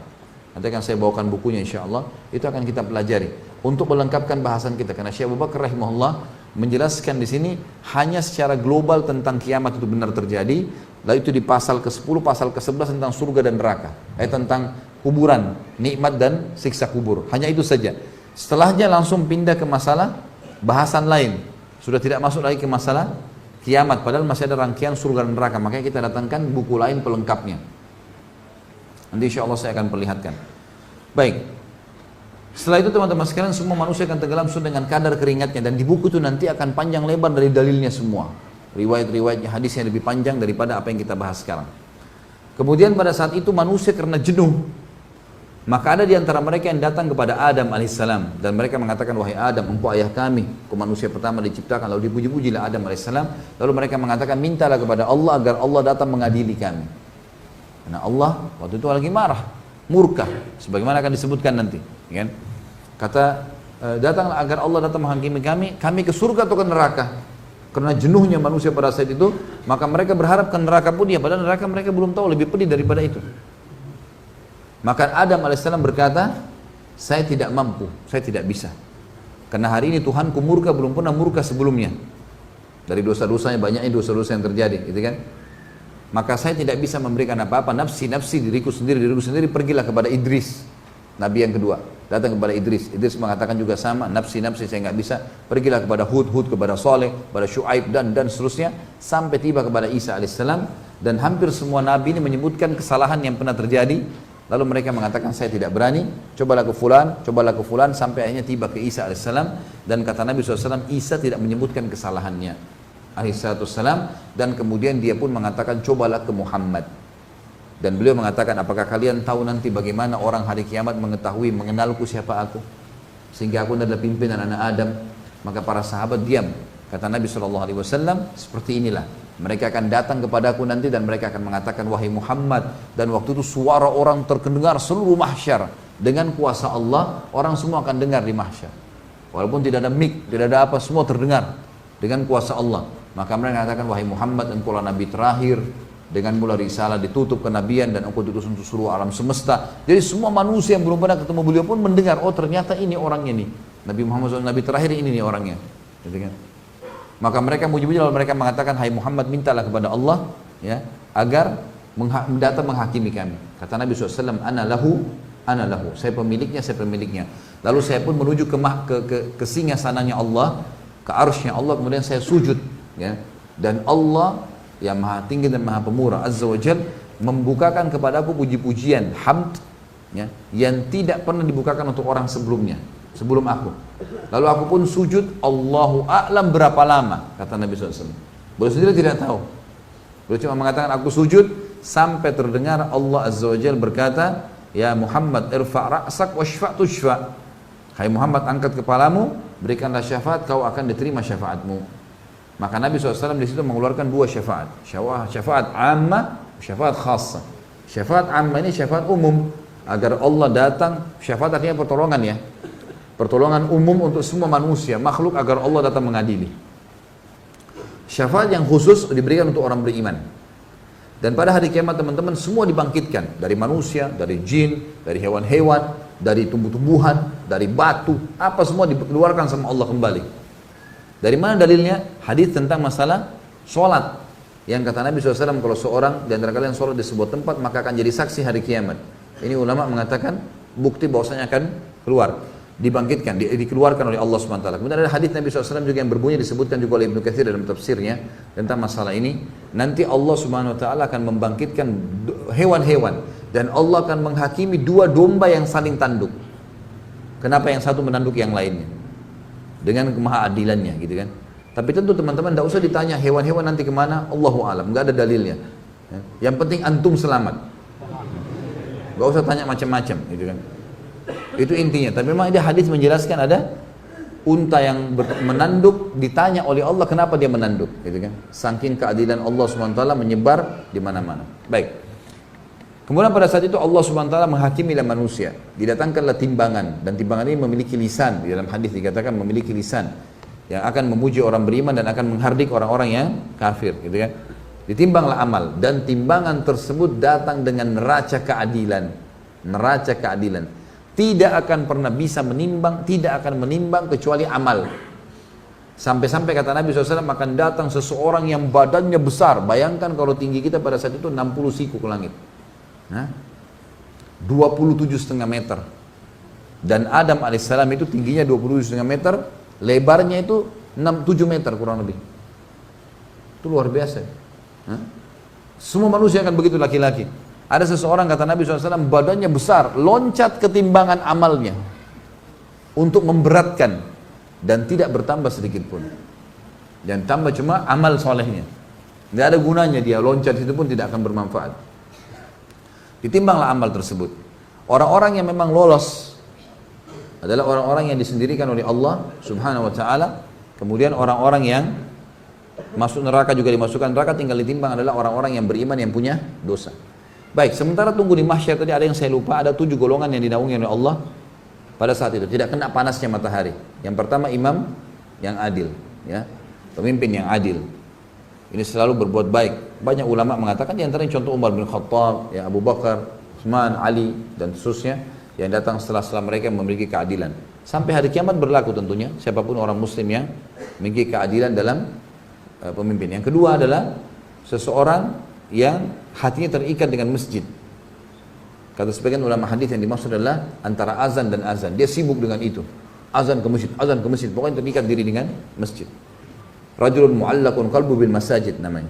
Kemudian yang ketiga adalah dua orang yang saling mencintai karena Allah, berkumpul karenanya, berpisah karenanya. Dan ini disunnahkan teman-teman sekalian, kita saling mencintai karena Allah. Antum cari siapa di antara sesama jenis, laki-laki dan laki-laki, perempuan dan perempuan, dia menyukai saudara muslim karena ibadahnya, karena luar biasa ibadah sholat malamnya, majelis ilmunya, segala macam. Dia datang dan sunnah mengatakan saya mencintai kamu karena Allah. Lalu dijadikan sebagai sahabatnya yang selalu dia komunikasi setiap hari. Jadi kan partner dimanapun dia pergi. Ini sunnah Nabi SAW. Makanya waktu beliau datang ke Madinah, beliau membangun asas negara ada 3. Ya. Pertama bangun masjid Kuba dan Masjid Nabawi sebagai basis. Maka setiap orang yang mau membangun sebuah komunitas muslim harus ada masjidnya dulu. Kemudian yang kedua, mempersaudarakan muhajirin dan ansar, ini yang kita bahas. Yang ketiga adalah menulis kesepakatan dengan orang-orang kafir di Madinah agar membela bersama-sama Madinah. Ini asas negara kata para ulama yang mesti ada bagi setiap muslim. Baiklah. Pada saat itu orang yang bersaudara karena Allah, berkumpul karenanya, berpisah karenanya akan mendapatkan juga naungan Allah Subhanahu wa taala. Ini yang keberapa? Yang ketiga. 2 dari mana? Yang keempat, seorang laki-laki masuk dalamnya kata para ulama perempuan. Seorang laki-laki yang dipanggil oleh seorang wanita yang cantik, memiliki kecantikan dan kedudukan. Bisa kekayaan, bisa jabatan, bisa ke jalur nasab, jalur keturunan yang mulia, sempurna, sudah cantik, sudah pintar, sudah kaya, segala macam, menggoda sekali sebenarnya, mengajak dia berzina, lalu dia mengatakan saya takut karena Allah. Kemudian yang kelima adalah seseorang yang mengingat mengingat Allah sendirian lalu dia menangis. Ini juga fadilah orang yang menangis karena Allah Subhanahu wa taala, ya. Makanya dalam hadis lain dikatakan tidak akan tersentuh api neraka 2 mata yang menangis karena Allah. Jadi dia lagi sholat malam, dia ingat dosanya, dia bertobat sama Allah, dia ingin masuk surga, minta surga, dia ingin minta diberkahi, minta diselamatkan dan seterusnya. Ini adalah orang-orang yang jelas masuk di sini. Ya. Kemudian yang keenam adalah orang yang berinfak dengan infak atau sedekah yang dia keluarkan dengan tangan kanannya sampai tangan kirinya tidak tahu. Tentu kata ulama hadis ini dimaksud ya, kinayah dalam arti kata tangan kanan, tangan kiri. Kalau kita keluarin ini saya kasih marwan air, tetap aja tangan kiri ada di sebelah saya. Tapi ini gambaran, artinya kalau tangan kirinya tidak tahu, maksudnya adalah orang lain. Kalau tangan kiri tidak tahu, apalagi orang lain. Saking dirahasiakannya dia. Sedekah itu dirahasiakan. Itu akan masuk sebagai orang yang dinaungi nanti. Jadi dia suka bersedekah. Ini fadilah orang yang bersedekah, tapi dirahasiakan. Jangan baru sedekah 1.000 rupiah sudah satu kampung tahu. Nah, ya. Harusnya memang dirahasiakan, gitu kan. Ini sudah sumbang AC. Oh, si fulan sudah sumbang sekian. Tidak perlu sebut. Urusan antum dengan Allah Subhanahu wa taala sudah selesai. Ya, amal baik sudah dicatat oleh malaikat. Tentu ada sekretarisnya Allah Subhanahu wa taala. Maka Anda kutip di sini ya. Ini artinya Allah Subhanahu wa taala menjadikan untuk kita penulis, sekretaris kita ini menulis semuanya amal-amal saleh kita. Yang terakhir yang ketujuh siapa yang tahu? Hah? Ada yang ingat enggak? Hah? Pemuda yang tumbuh di jalan ketaatan kepada Allah. Ini sengaja saya terakhirkan teman-teman untuk antum paham. Jadi ternyata anak muda itu kalau dia dalam keadaan ketaatan kepada Allah punya fadilah. Kalau antum pernah melalui masa-masa ada dosa teman-teman sekalian, jangan wariskan ke anak-anak. Biarkan dia tumbuh dalam ketaatan. Kalau kita baru bisa baca Quran di umur 20 tahun, 25 tahun, 30 tahun, teman-teman, anak kita harus hafal Quran di 6 tahun. Target harus berubah. Ini punya fadilah sendiri. Jadi anak muda yang tumbuh dalam ketaatan Allah. Sampai kata Nabi SAW dalam hadis lain, Inna Allah yu'jubu min syabin laysa lahu sabwah. Allah kagum dengan anak muda yang tidak ikuti hawa nafsunya. Allah Azza wa Jalla pencipta kagum dengan orang ini. Dan anak muda, kata ulama, masuk dalam hitungan syariat 40 tahun ke bawah. Ada sebagian menyebutkan 50 tahun ke bawah, itu masuk semuanya dianggap anak muda, masih muda, di kalangan muda gitu. Makanya para nabi-nabi dinobatkan menjadi nabi umur berapa? 40 tahun gitu kan. Puncak-puncaknya Nabi SAW mendapatkan kemenangan di umur 50 sampai 60 tahun. Karena fase kemenangan di mana? Di Madinah, 10 tahun terakhir. Nabi SAW meninggal umur 63 tahun kan. Jadi kalau kita mundur 10 tahun berarti umur 53 tahun tuh fase keemasan. Sampai 63 tahun beliau meninggal dunia. Kalau dalam ilmu tarbiyah disebutkan bahwasanya kejiwaan maksudnya, ya, tapi di dalam agama, pandangan agama ya, itu dibagi fase-fase semangatnya orang per 20 tahun. 20 tahun pertama itu puncaknya fase keemasan. Di situ orang mau punya prestasi. Umur 20 tahun kedua berarti 40 tahun. Itu fase di mana orang mengejar sebuah prestasi. Apa ini? Saya harus jadi apa? Yang ketiga fase 60 tahun, 20 tahun yang ketiga. Ini puncak-puncaknya juga orang mengejar. Biasanya umur-umur 60 tahun itu kalau orang biasa di akademik, dia berusaha mengejar prestasi tertentu. Karya tulis kah, gelar profesor kah, apalah ya. Seperti itulah ya. Jadi dia mau pengen punya prestasi tertentu. Yang jelas teman-teman sekalian, di sini yang terakhir adalah anak muda, dan bersyukurlah kita karena ada pendapat ulama yang mengatakan 50 tahun ke bawah masih dihitung, berarti dengan kita menjaga ketaatan pada Allah di umur-umur kita sekarang, insya Allah kita termasuk di dalamnya, gitu kan? Maka ini poin penting teman-teman sekalian. 7 orang ini dapat naungan Allah, di mana naungan tidak ada naungan kecuali naungan Allah pada saat itu. Baik, kita masuk ke masalah timbangan amal. Ditimbanglah amal-amal orang, timbanglah amal-amal orang, dan yang akan ditimbang hanya amal baik dan amal buruk. Yang sempat kita taubat darinya tidak ada timbangan tentunya, tapi tetap tercatat di buku amal kita. Orang pernah zina, orang pernah dusta, dia tahu ini pada saat ini, supaya ada bukti bahwa saya malaikat memang mencatatnya. Makanya Allah SWT pada saat mengatakan, A'udzubillahi minasyaitonirrajim, ma yalfidu min qaulin illa ladaihi raqibun atid. Tidak ada satu huruf pun yang lewat dari mulut mereka, perbuatan mereka, kecuali akan dicatat oleh raqib dan raqibun atid. Raqib atid ini ada yang mengatakan adalah istilah bagi pengawasan, gitu kan. Ada juga yang mengatakan nama malaikat, tapi istilah bagi pengawasan, gitu.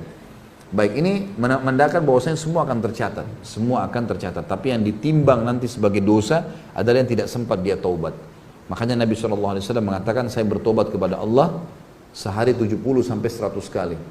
Kata sebagian ulama hadis, kalau orang bertaubat kepada Allah sehari 100 kali, kalau Allah dengan kemahamurahannya mau memaafkan satu taubat, satu istighfar itu, satu dosa, maka 100 dosa kita bersih. Dan umumnya manusia tidak mengerjakan 100 dosa dalam sehari. Ini pendapat tentunya ya, pendapat. Maka ini kemuliaan, artinya alhamdulillah Allah mudahkan kita mendapatkan kemudahan-kemudahan memahami seperti ini. Baik. Kemudian setelah itu, setelah di timbangan amal, kalau yang lebih berat walaupun sedikit amalnya, maka akan mendapatkan kelolosan pahala. Maksudnya lolos masuk surga. Baik. Ada sebuah hukum di sini. Kalau seandainya seseorang ditimbang amalnya hari kiamat, lalu dia sudah lolos. Ini ulama mengatakan orang yang sudah lolos dari timbangan amalnya, dia akan diberikan kesempatan memberikan syafaat. Jadi yang dimaksud dengan syafaat mukminin, syafaat orang-orang beriman. Kapan mereka memberikan syafaat? Pada saat timbangan amalnya sudah lolos. Jadi misal seseorang punya 200 pahala, dia punya anggaplah 2000 pahala, dia punya dosa 1000. Sekarang otomatis 2000 dengan 1000 lolos kan? Dia punya berapa lebih? 1000 lebih. Nah, sebagian ulama, saya bilang di sini sebagian, mereka mengatakan bahwasanya orang ini bisa memberikan syafaat 1000 pahala kepada orang yang dia suka. Saudaranya kah, kerabatnya kah, mungkin ada lagi timbang amal butuh 900 dikasih sama dia. Tapi bukan berarti pahalanya dikasih ya. Enggak. Allah dengan kemahamurahannya, karena dia punya lebih 1000, dia boleh memberikan nilai 1000 kepada orang, tapi tidak dikurangi pahala dia. Bukan ini yang dikasih ke dia, enggak. Karena ini nanti akan menentukan derajat di surga. Kita masuk surga dengan rahmat Allah, tapi menentukan derajat di surga adalah amal-amal kita kan. Jadi nilainya, kita ada lebih 1000, Allah kasih. Nah, karena kau punya lebih 1000, kau boleh tolong orang 1000. Silakan, 1000 pahala juga. Punya 10.000 ya 10.000, punya 100.000 ya 100.000, punya 1 juta ya 1 juta. Sampai kata Nabi SAW, akan datang nanti seseorang hari kiamat memberikan syafaat sampai seperti satu suku Mudhar. Suku Mudhar ini suku induknya orang-orang Arab, jumlahnya jutaan orang di bawahnya. Nanti ada satu orang, kata Nabi SAW, hari kiamat ya, akan memberikan syafaat sampai seperti suku Mudhar. Saking banyaknya pahalanya dia, ditimbang dosanya sedikit, lolos. Maka dia akan berikan syafaat, si fulan kasih sekian, si fulan kasih sekian, si fulan lolos. Nah, itu juga akan kita ulangi nanti riwayatnya insya Allah pada saat bahas tentang buku Rasulullah SAW cerita surga neraka. Berikut riwayat-riwayatnya di buku mana, siapa yang riwayatkan, nomor hadisnya dan seterusnya. Baik, pada saat itu diberikanlah syafaat-syafaat, pertolongan-pertolongan, dan tidak akan masuk neraka kecuali orang yang betul-betul luar biasa. Beberapa kejadian besar di timbangan adalah diantaranya ada namanya hadis bitaqah. Dalam hadis Bukhari, hadis kartu. Kartu di sini maksudnya adalah bitaqah, bahasa Arab orang bilang kartu, seperti kotak kartu dan seterusnya. Kata Nabi SAW, nanti akan datang seseorang membawa pahala membawa dosa bergulung-gulung. Dosanya banyak sekali. Waktu ditimbang amal solehnya langsung kalah. Lebih berat dosanya. Dia sudah tahu dia akan masuk neraka. Dosanya banyak sekali. Gak mungkin selamat sudah. Lebih berat dosanya daripada pahalanya. Maka kata Nabi SAW, Allah berfirman kepada dia, berkata kepada hambanya ini, karena ada hadis yang berbunyi, pada saat kita ditimbang amal teman-teman sekalian, kata Nabi SAW dalam hadis sahih, tidak ada seorang pun di antara kalian kecuali dia akan berbicara dengan Tuhannya berdua tanpa ada penterjemah. Allah akan bilang, kamu begini, kamu begini, kamu begini. Dengan seluruh bahasa, Allah yang ciptakan semua bahasa. Maka akan diajak ngomong berdua oleh Allah SWT. Kamu begini, kamu begini. Nanti akan datang orang dosanya banyak sekali. Dan ini disoroti karena memang hadisnya mulia. Memberikan berita gembira bagi orang yang beriman gitu kan. Maka kata Allah SWT, apakah ada amal kamu yang bisa mengalahkan dosamu sebanyak ini? Kata dia, ya Allah, amal apa lagi? Setelah ini semua, nggak ada lagi amal. Ini amal sudah ditimbang. Ini. Kata Allah SWT, coba ingat-ingat. Dia bilang, tidak ada ya Allah, sudah nggak ada. Lalu dikeluarkanlah bitaqah itu. Kotak atau kartu tadi. Tertulis, la ilaha illallah. Tidak ada Tuhan yang berhak disembah kecuali Allah, yang dia ikhlas menjaga. Sebagian ulama mengatakan orang ini tidak buat syirik. Tetap dia ahli tauhid, mempertahankan keesaan Allah, tapi dia punya dosa-dosa lain. Mungkin dia berzina, mungkin dia dusta, tapi ini tauhidnya nggak tercoreng. Karena kalau syirik tidak masuk dalam hadis ini. Terbukti dalam surah An-Nisa Allah mengatakan, A'udzubillahi minasyaitonir innallaha la yaghfiru an yushraka bih wa yaghfiru ma duna dzalika liman yasha. Allah tidak akan mengampuni orang yang berbuat syirik, tapi Allah mengampuni dosa selain daripada syirik. Nah, berarti ini tidak masuk di sini syirik. Berarti dia kata ulama hadis dia adalah muwahhid. Orang ini memang mengesahkan Allah. Tidak pernah ke dukun, tidak pernah minta-minta ke kuburan, tidak pernah segala macam. Ini syirik nggak ada. Dia betul-betul murni dosa, tapi dosa yang dia akui sebagai kesalahan. Maka didatangkanlah bitaqah tersebut, lalu ditimbang di timbangan pahalanya, tiba-tiba menjadi lebih berat daripada dosanya, dan semua dosanya akan terlempar. Maka lolos dan dia masuk ke dalam surga. Maka dalam sebuah hadis Bukhari Muslim juga pernah Nabi SAW lagi duduk di dalam sebuah kebun, kemudian datang sahabat Nabi Abu Musa al-Asy'ari lalu mengatakan, ya Rasulullah, gitu kan, saya datang untuk menjaga anda. Kata Nabi SAW, telah sampai kepada saya berita, Allah mengatakan, ya, siapapun yang di dalam hatinya sebesar biji sawi, siapa yang mengucapkan la ilaha illallah tulus dari hatinya, dia pasti masuk surga. Maknanya adalah, kalau dia masih punya dosa pun, kemudian dia masuk neraka dulu, tetap akan masuk surga. Nanti kita bahas masalah syafaat. Kalau kita bahas surga dan neraka, nanti akan ada orang-orang yang sudah belang-belang di neraka, sudah bolong, sudah hangus, keluar asap, dikeluarkan oleh orang-orang mukmin dan Nabi SAW dari neraka. Kemudian mereka akan dicemplungkan di sungai-sungai yang berada di pintu gerbang surga, lalu mereka tumbuh seperti tumbuhnya tanaman yang masih baru tumbuh, masih lemah sekali. Dan para ahli surga menyemproti mereka dengan, menyirami mereka dengan air-air itu. Nanti akan kita bahas insya Allah masalah surga neraka, masalah itu akan keluar mereka. Maka kata Abu Musa al-Asy'ari, Rasulullah, apakah boleh saya sebarin ke orang-orang ini? Kata Nabi SAW, kalau kau sebarin berarti mereka akan bergantung dengan itu. Jadi maknanya di sini memang mentauhidkan Allah penting kan, la ilaha illallah itu kalimat tauhid kan, pengesaan. Tidak ada sekutu bagi Allah, tidak ada Tuhan yang berhak disembah kecuali Allah. Tidak ada sekutu baginya masalah itu. Baik. Setelah itu teman-teman sekalian, setelah semua ditimbang amalnya, orang-orang beriman yang sudah lolos tadi tanpa hisab, orang beriman juga yang sudah lolos dari timbangan ini akan kumpul di Haud. Haud ini adalah kuala Nabi SAW di mahsyar. Kuala Nabi SAW di mahsyar. Kata Nabi SAW, ana faratukum, saya akan dahului kalian ilal Haud, ke Haud. Lalu beliau pun mengatakan, saya akan tunggu dan saya akan melihat satu persatu orang yang lolos di Haud. Mereka akan minum, dan siapapun yang minum dari haud tidak akan pernah haus selamanya.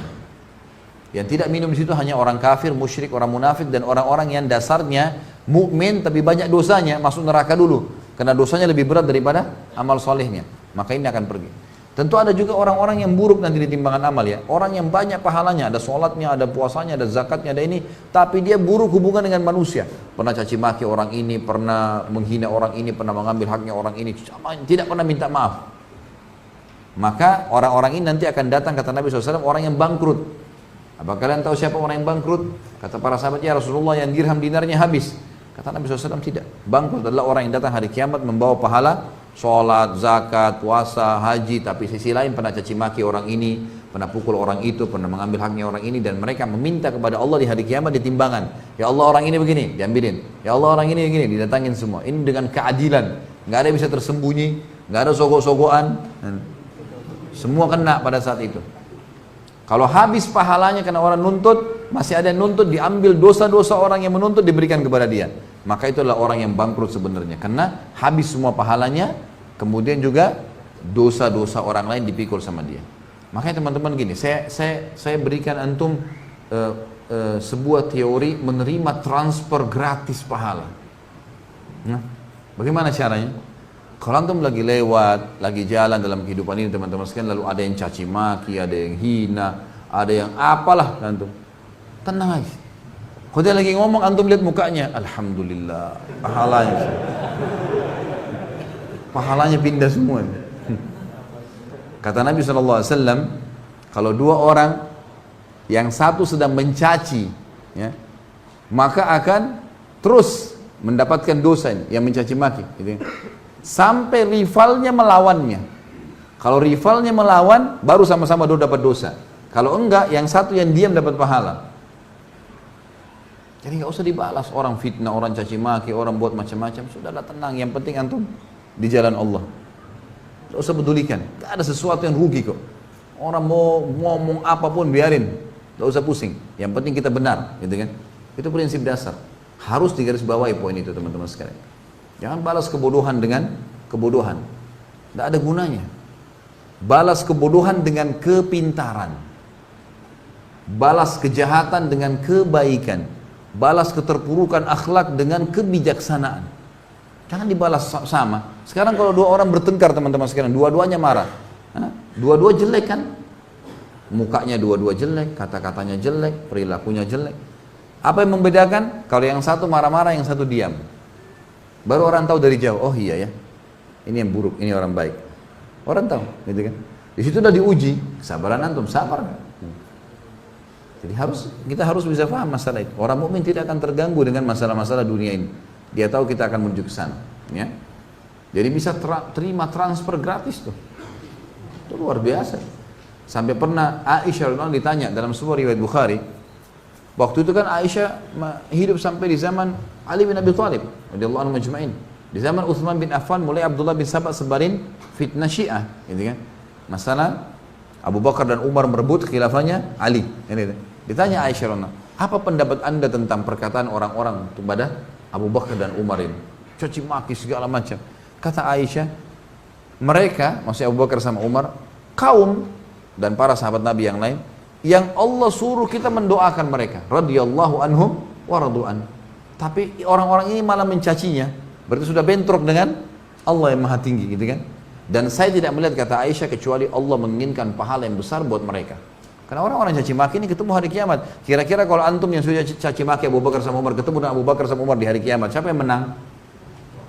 Allahu alam, kalau mereka bilang kami yang menang, Allahu alam. Tapi teori kita, pastilah kamu yang kalah. Ini mertua Nabi.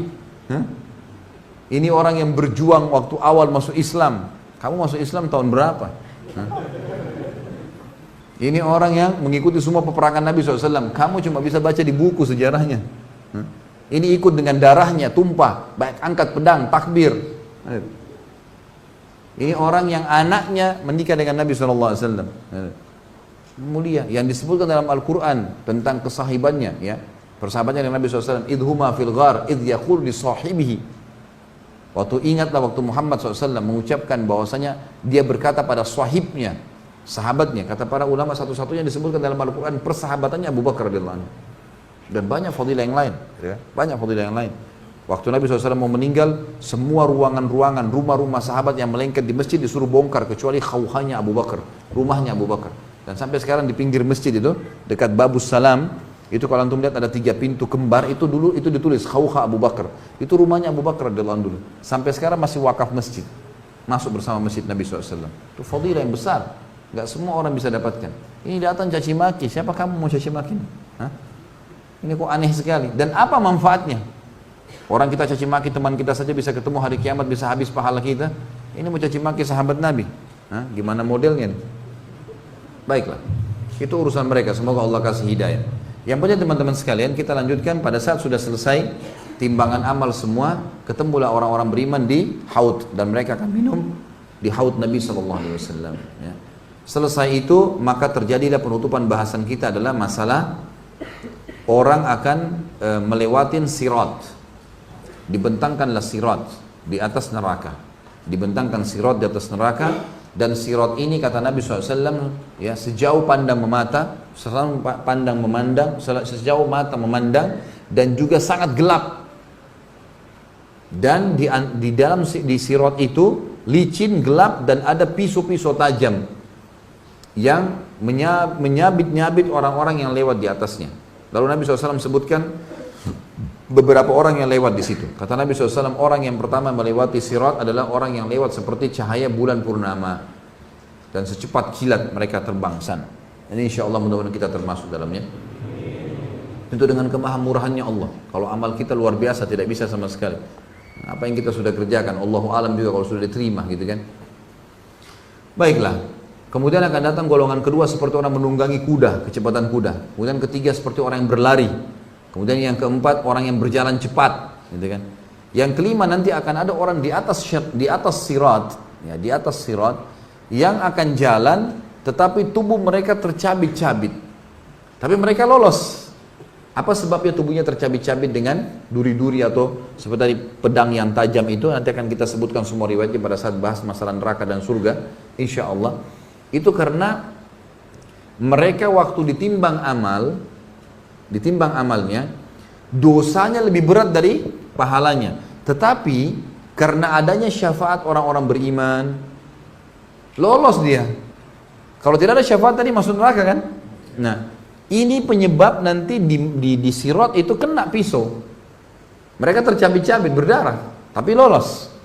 Dan yang terakhir adalah orang yang akan lewat di sirat, dan di kiri kanan sirat ada malaikat yang mencambuk mereka sehingga mereka terjatuh.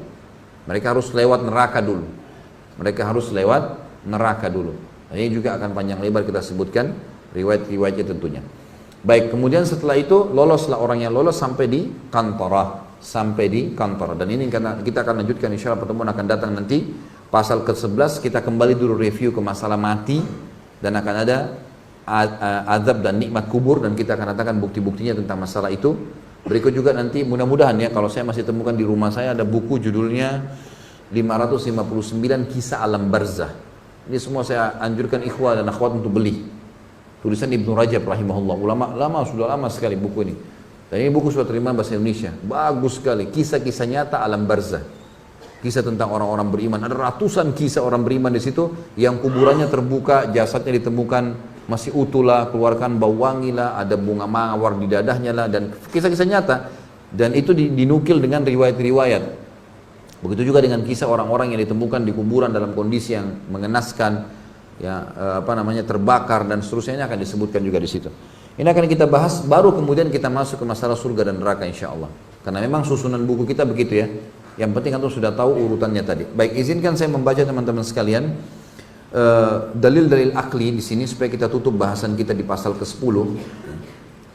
Yang kata Nabi SAW, dalam dalil akli dikatakan poin pertama, kekuasaan Allah untuk menghidupkan kembali makhluknya sesudah mereka mati. Sebab menghidupkan itu tidak lebih sulit daripada menciptakannya pertama kali tanpa ada contoh. Jadi maksudnya Allah SWT secara akal, kalau orang sudah beriman sama Allah pasti dia yakin Allah mudah membangkitkan, sebagaimana membangkitkan lebih mudah daripada menciptakan dari awal. Yang kedua, tidak ada sesuatu pun yang ditolak oleh akal sehat tentang kebangkitan kembali dan pembalasan, sebab akal sehat itu tidak akan menolak kecuali dengan hal yang mustahil, seperti ada sesuatu yang berlawanan atau bertemunya dua hal yang bertentangan. Sedangkan kebangkitan hari kiamat dan pembalasan sama sekali tidak termasuk dalam hal tersebut. Ini secara akal tentunya. Yang ketiga, adanya hikmah atau kebijaksanaan Allah yang maha tinggi dan maha pemurah yang tampak pada perbuatan-perbuatannya pada makhluk-makhluknya, dan yang tampak pada setiap aspek dan sendi kehidupan, dan kenyataan-kenyataan yang tidak mungkin kalau tidak ada kebangkitan kehidupan kecuali atau kembali bagi makhluk ini sesudah kematian mereka, dan tidak mungkin kalau kehidupan itu berakhir lalu amal perbuatan baik atau buruk mereka tidak diberi balasan. Yang terakhir, adanya kehidupan dunia dengan segala kenikmatan dan kesengsaraan yang ada di dalamnya adalah sebagai bukti akan adanya kehidupan lain sesudah di alam yang lain pula, di mana di saat itu di sana terdapat keadilan, kebaikan dan kesempurnaan, kebahagiaan dan kesengsaraan yang lebih besar dan lebih utama daripada yang sebelumnya, di mana kehidupan dunia dengan segala kenikmatan dan kesengsaraannya tidak sebanding dengan kehidupan sesudahnya, kecuali sebagai gambaran dari satu istana dari istana-istana yang sangat besar, atau satu kebun dari kebun-kebun yang rindang yang berada di atas satu lembaran daun kecil. Tentu ini ada contoh rasional yang lain, seperti antum mimpi ya. Kita bantahan bagi orang-orang yang selalu menganggap bahwasanya harus sesuatu kelihatan dengan mata kepala. Sekarang bukankah orang mimpi, teman-teman sekalian, dia bisa rasakan nikmat ya? Seperti misalnya orang mimpi makan, orang mimpi berhubungan biologis, orang mimpi datang ke sebuah tempat yang mewah, istana. Terjadi kan? Bahkan orang sekarang bisa mimpi nyetir mobil, mimpi bawa pesawat, padahal enggak. Dan pada saat dia bangun, ya, dia masih merasakan kenikmatannya, benar nggak? Padahal kita tidak hadapin secara kayak sekarang loh ini. Ada juga orang pada saat mimpi, dia bisa rasakan siksaan kan? Digigit hewan, jatuh dari jurang, kan itu, berantem sama orang. Bisa dirasakan. Dan pada saat dia bangun, baru dia sadar, oh alhamdulillah cuma mimpi misalnya. Tapi ada alam mimpi kan itu, yang ternyata di luar alam kita ini ada sesuatu di situ.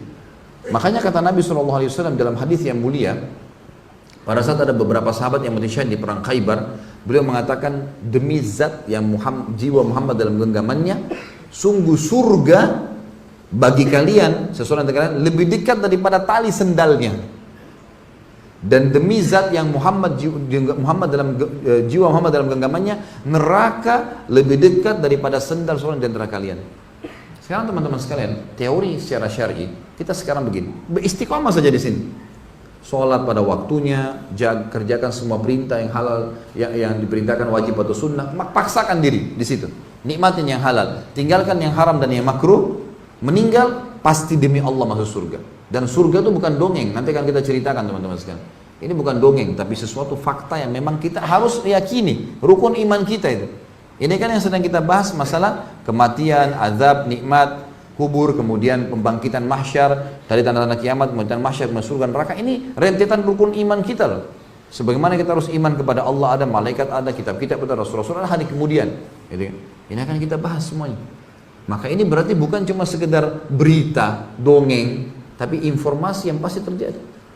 Maka kita tinggal tunggu mati. Ini yang kata Nabi SAW, surga lebih dekat daripada sendal seseorang di antara kalian. Tali sendalnya buat dia, padahal itu di kaki kita. Karena tinggal mati dalam beriman masuk surga. Makanya waktu Nabi SAW mau meninggal, semua sahabat sedih, pada sedih gitu. Lalu kata Nabi SAW, wahai sekalian manusia, perjanjian kita di Haud, tidak usah sedih, kita akan ketemu. Yang penting kau pertahankan ajaranku, kita akan ketemu di sana, selesai. Bukan di sini. Begitu juga dengan neraka teman-teman. Hanya dengan mabuk-mabukan, dengan zina, dengan dusta, nota palsu, ganggu orang, sombong, hina sana sini, mati masuk neraka, disiksa. Teorinya begitu. Dan teori yang pasti wahyu dari Allah SWT, tidak ada yang mengalahkan wahyu itu. Maka harus hati-hati teman-teman sekalian. Dan ingat, majelis ilmu tujuan untuk mengubah seseorang menjadi lebih baik dan tunduk kepada Allah Sang Pencipta. Jangan pernah malu dengan perkataan orang yang mengatakan kamu alim, kamu begini, itu urusan dia. Yang penting kita tetap istiqomah di jalan Allah SWT, karena kita akan tanggung jawab sendiri pada hari kiamat. Allahu a'lam. Jam berapa ya? Pakai pertanyaan nggak? Nggak usah. Hah? Saya ada yang mau nanya. Siap mati aja sudah. Siapin amal ditimbang. Mau nanya apa? Siapa yang mau nanya? Sesuai tema ya. Mana nih? Ya, fadhal. Waalaikumsalam warahmatullahi wabarakatuh.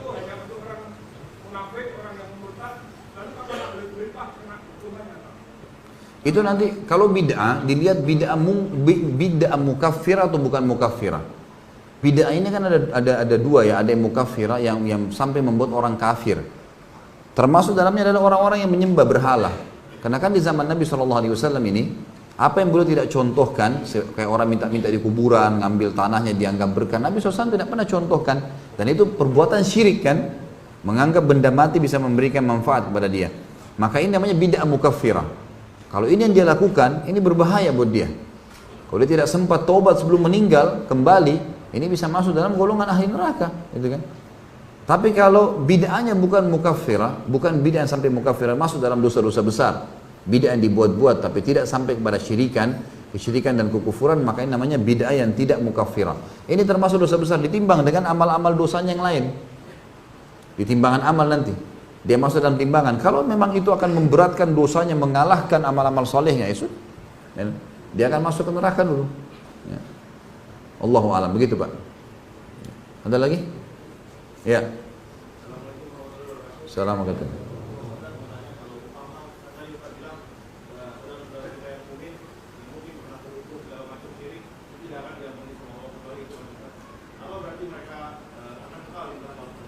Kalau yang musyrik berbuat syirik besar, gitu kan? Syirik besar masuk dalam surah An-Nisa, Allah sebutkan. A'udzubillahi minasyaitonir rajim.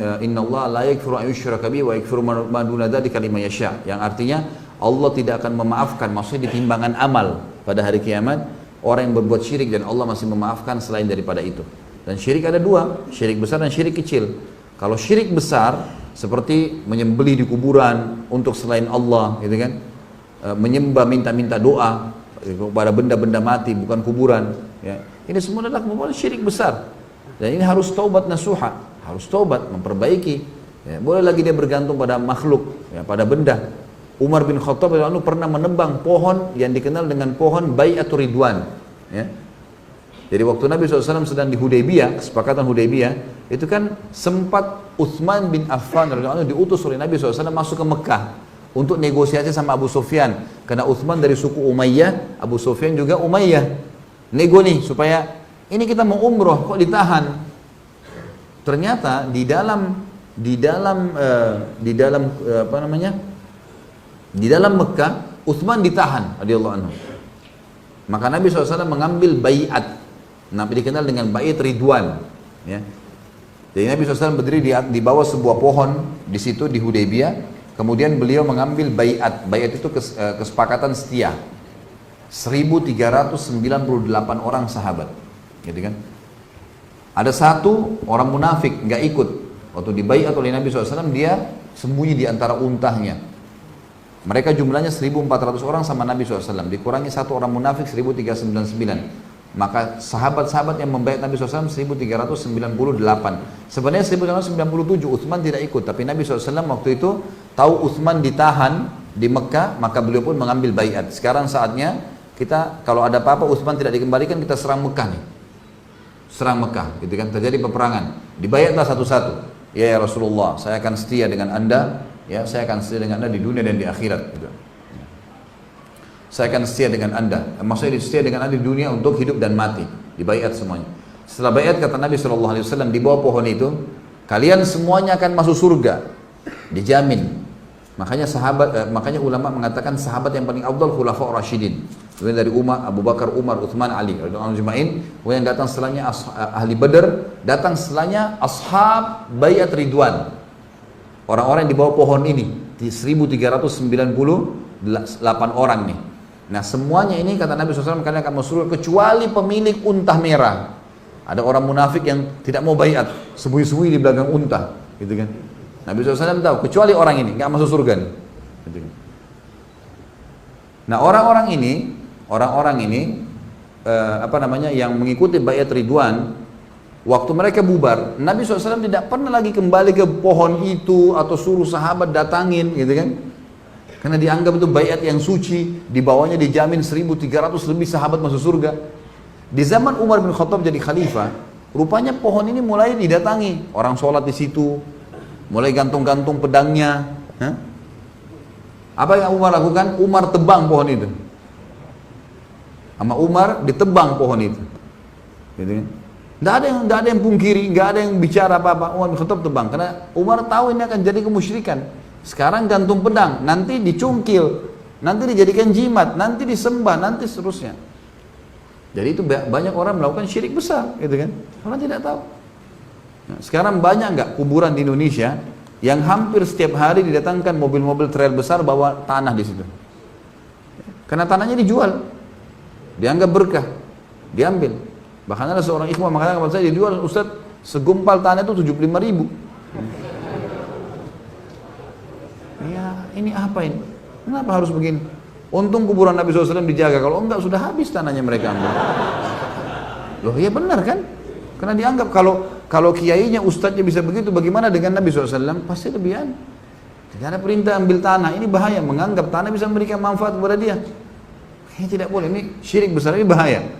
Ini sudah berbahaya. Kalau syirik besar, kata para ulama, berbahayanya adalah bisa masuk ke masalah keluarnya dari Islam. Dia berbuat syirik, dia harus mengulangi syahadatnya, kemudian dia taubat nasuha kepada Allah, gitu kan. Dia tinggalkan semua itu. Ada yang kedua syirik kecil, riya, berindah ibadah karena makhluk. Nah ini tidak mengeluarkan seseorang dari Islam. Nah kalau dia sempat syirik besar dan tidak taubat sebelum meninggal, ini masuk dalam ancaman An-Nisa tadi. Masalah kekal dan tidak kekal itu disebutkan, memang Allah tidak akan ampuni. Maka mereka akan kekal di situ. Nanti insya Allah bahasan tentang neraka juga akan ada penyebutan tentang sebab-sebab orang masuk neraka dan beberapa dosa-dosa yang menjadi menyebabkan orang kekal dalam api neraka. Allahu a'lam. Sebentar, saya baca kertas dulu. Cukup ini marwahnya, jangan ditambah lagi nih. Dan nanti yang angkat tangan tadi satu orang juga, karena saya malam ini ada tamu sebenarnya. Apakah segala jenis percekcokan akan diselesaikan di waktu kita berada di kantor, termasuk percekcokan rebutan akhwat?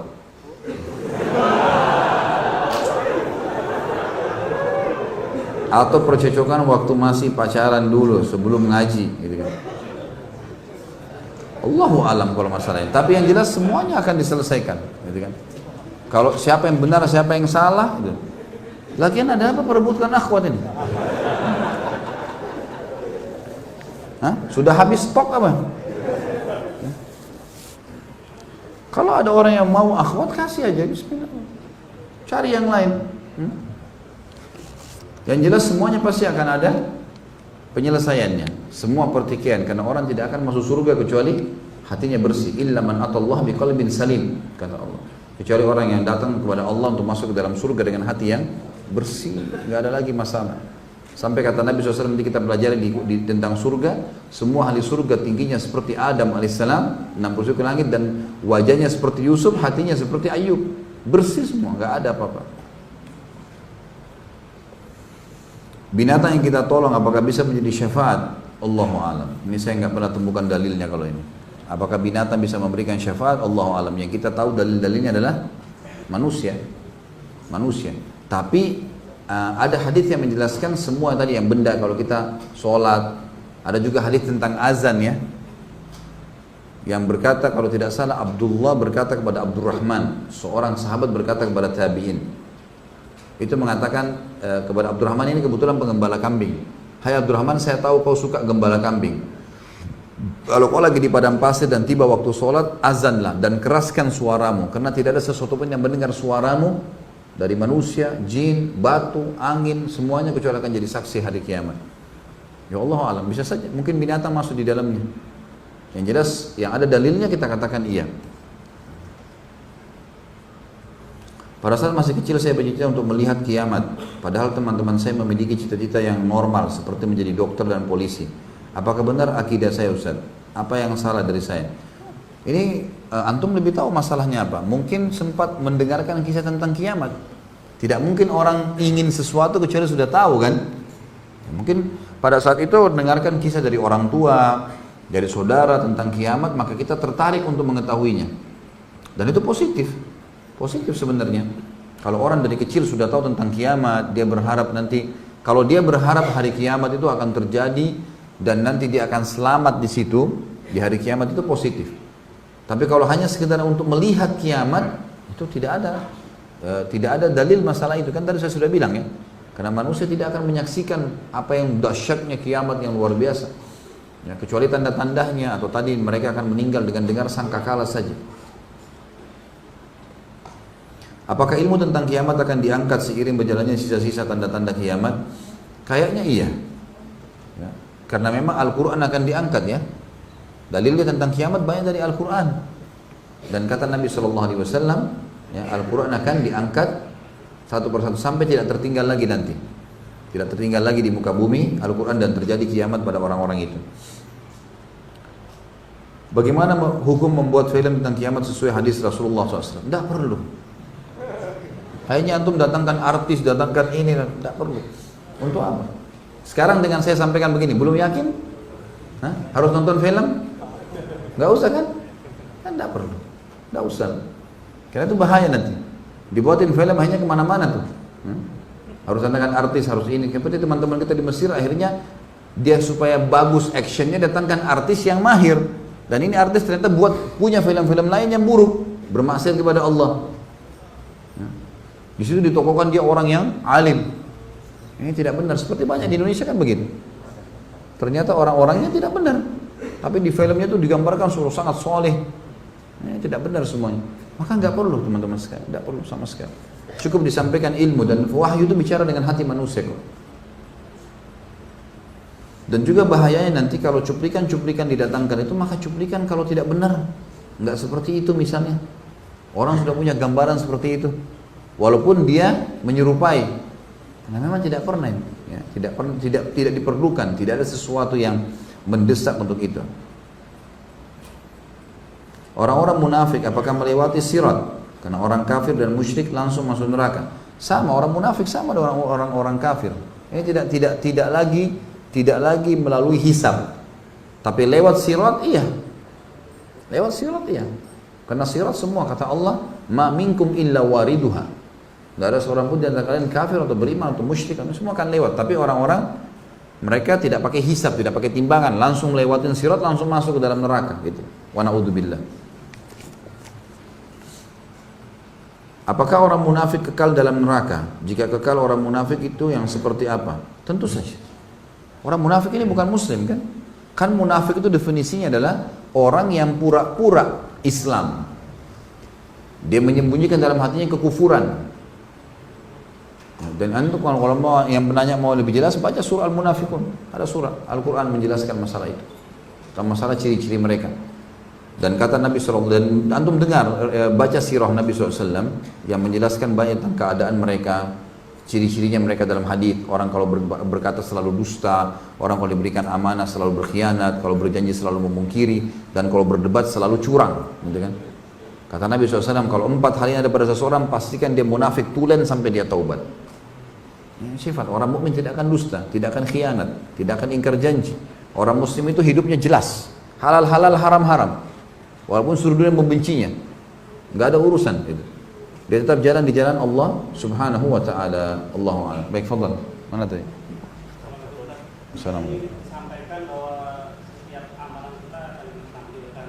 Apakah itu hanya antara Allah dengan si fulan atau di setiap orang bisa melihatnya, dan bagaimana hubungannya dengan dalil yang mengatakan Allah akan menutupi aibnya jika dia seorang mukmin itu menutupi aib saudaranya sendiri. Kalau masalah apakah akan dipaparkan pada hari kiamat, Allahu a'lam, yang dalil yang zahir yang kita tahu adalah memang dipaparkan. Ya, akan dipaparkan perbuatan dia, tapi apakah semua orang akan lihat itu Allahu a'lam, tidak tahu. Tapi dipaparkan iya, sehingga dia mengetahuinya. Yang ada hadis tadi, tidak ada seorang pun kecuali dia akan berbicara dengan Tuhannya tanpa penterjemah. Itu ada. Tapi apakah nanti buku amal kita dipaparin lalu semua orang nyaksikan?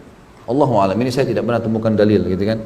Tapi kalau kita lihat masalah setiap orang akan dihakimi oleh Allah satu persatu, itu menandakan orang antri itu. Orang akan betul-betul menunggu sampai selesai. Tapi memang Allah Subhanahu wa taala maha cepat hisabnya, sari'ul hisab. Enggak seperti yang kita bayangkan. Allah Subhanahu wa taala itu sangat luar biasa cepat hisabnya, tidak ada lagi dimensi waktu yang seperti kita lalui di dunia. Kuasa Allah Subhanahu wa taala bagaimana Allah menyelesaikannya. Karena orang sudah tidak bisa menghindar lagi pada saat itu, gitu kan? Jadi apakah itu nanti orang tahu tidak tahu, Allahu alam. Tapi nanti ada juga kita akan bahas nanti di masalah surga dan neraka. Di buku itu ada bahasan tentang jenis-jenis orang yang dibangkitkan.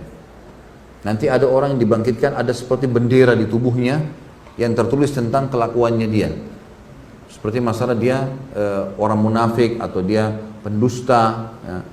Itu semua nanti akan ada simbol-simbolnya kalau dia terkenal dengan itu ya. Ini itu mungkin akan terbongkar, Allahu a'lam. Makanya dari sekarang teman-teman sekalian, perbanyak istighfar dan tobat kepada Allah Azza wa Jalla dan juga sibukkan diri juga dengan amal soleh. Cukup yang lalu-lalu. Kita punya kesalahan ya sudah. Kalau ada cobaan-cobaan datang teman-teman sekalian, sabar saja. Sabar, tidak usah terlalu banyak jor-joran gitu kan. Mungkin antum dengar kemarin kasus masalah Banjarmasin. Saya pas tiba di sana, saya bilang sama panitia, Ustadz gimana ceramah? Ceramah. Kenapa nggak ceramah? Tidak ada sesuatu yang kita sembunyi. Saya bukan orang PKI yang perlu ditakuti, ya? Atau saya mengajak orang untuk kafir. Ya? Kita mengajak kalau Allah, kalau Rasul. Ceramah saya semua hampir 600 judul ada di YouTube, bisa ditonton sama semua orang, bisa dinilai. Semua rujukan kita, kajian kitab Minhajul Muslim, kajian Riyadhus Shalihin, kajian tentang Nawaqidul Iman, buku-bukunya ada semua. Referensinya jelas. Dan saya sangat terbuka, kalau ada sesuatu yang salah, nasihati silahkan. Alhamdulillah, jazakallah khair, kalau nasihatin, gitu kan. Tapi rupanya tidak tahu surat itu dari mana, tidak ada kop suratnya, tiba-tiba main mengancam.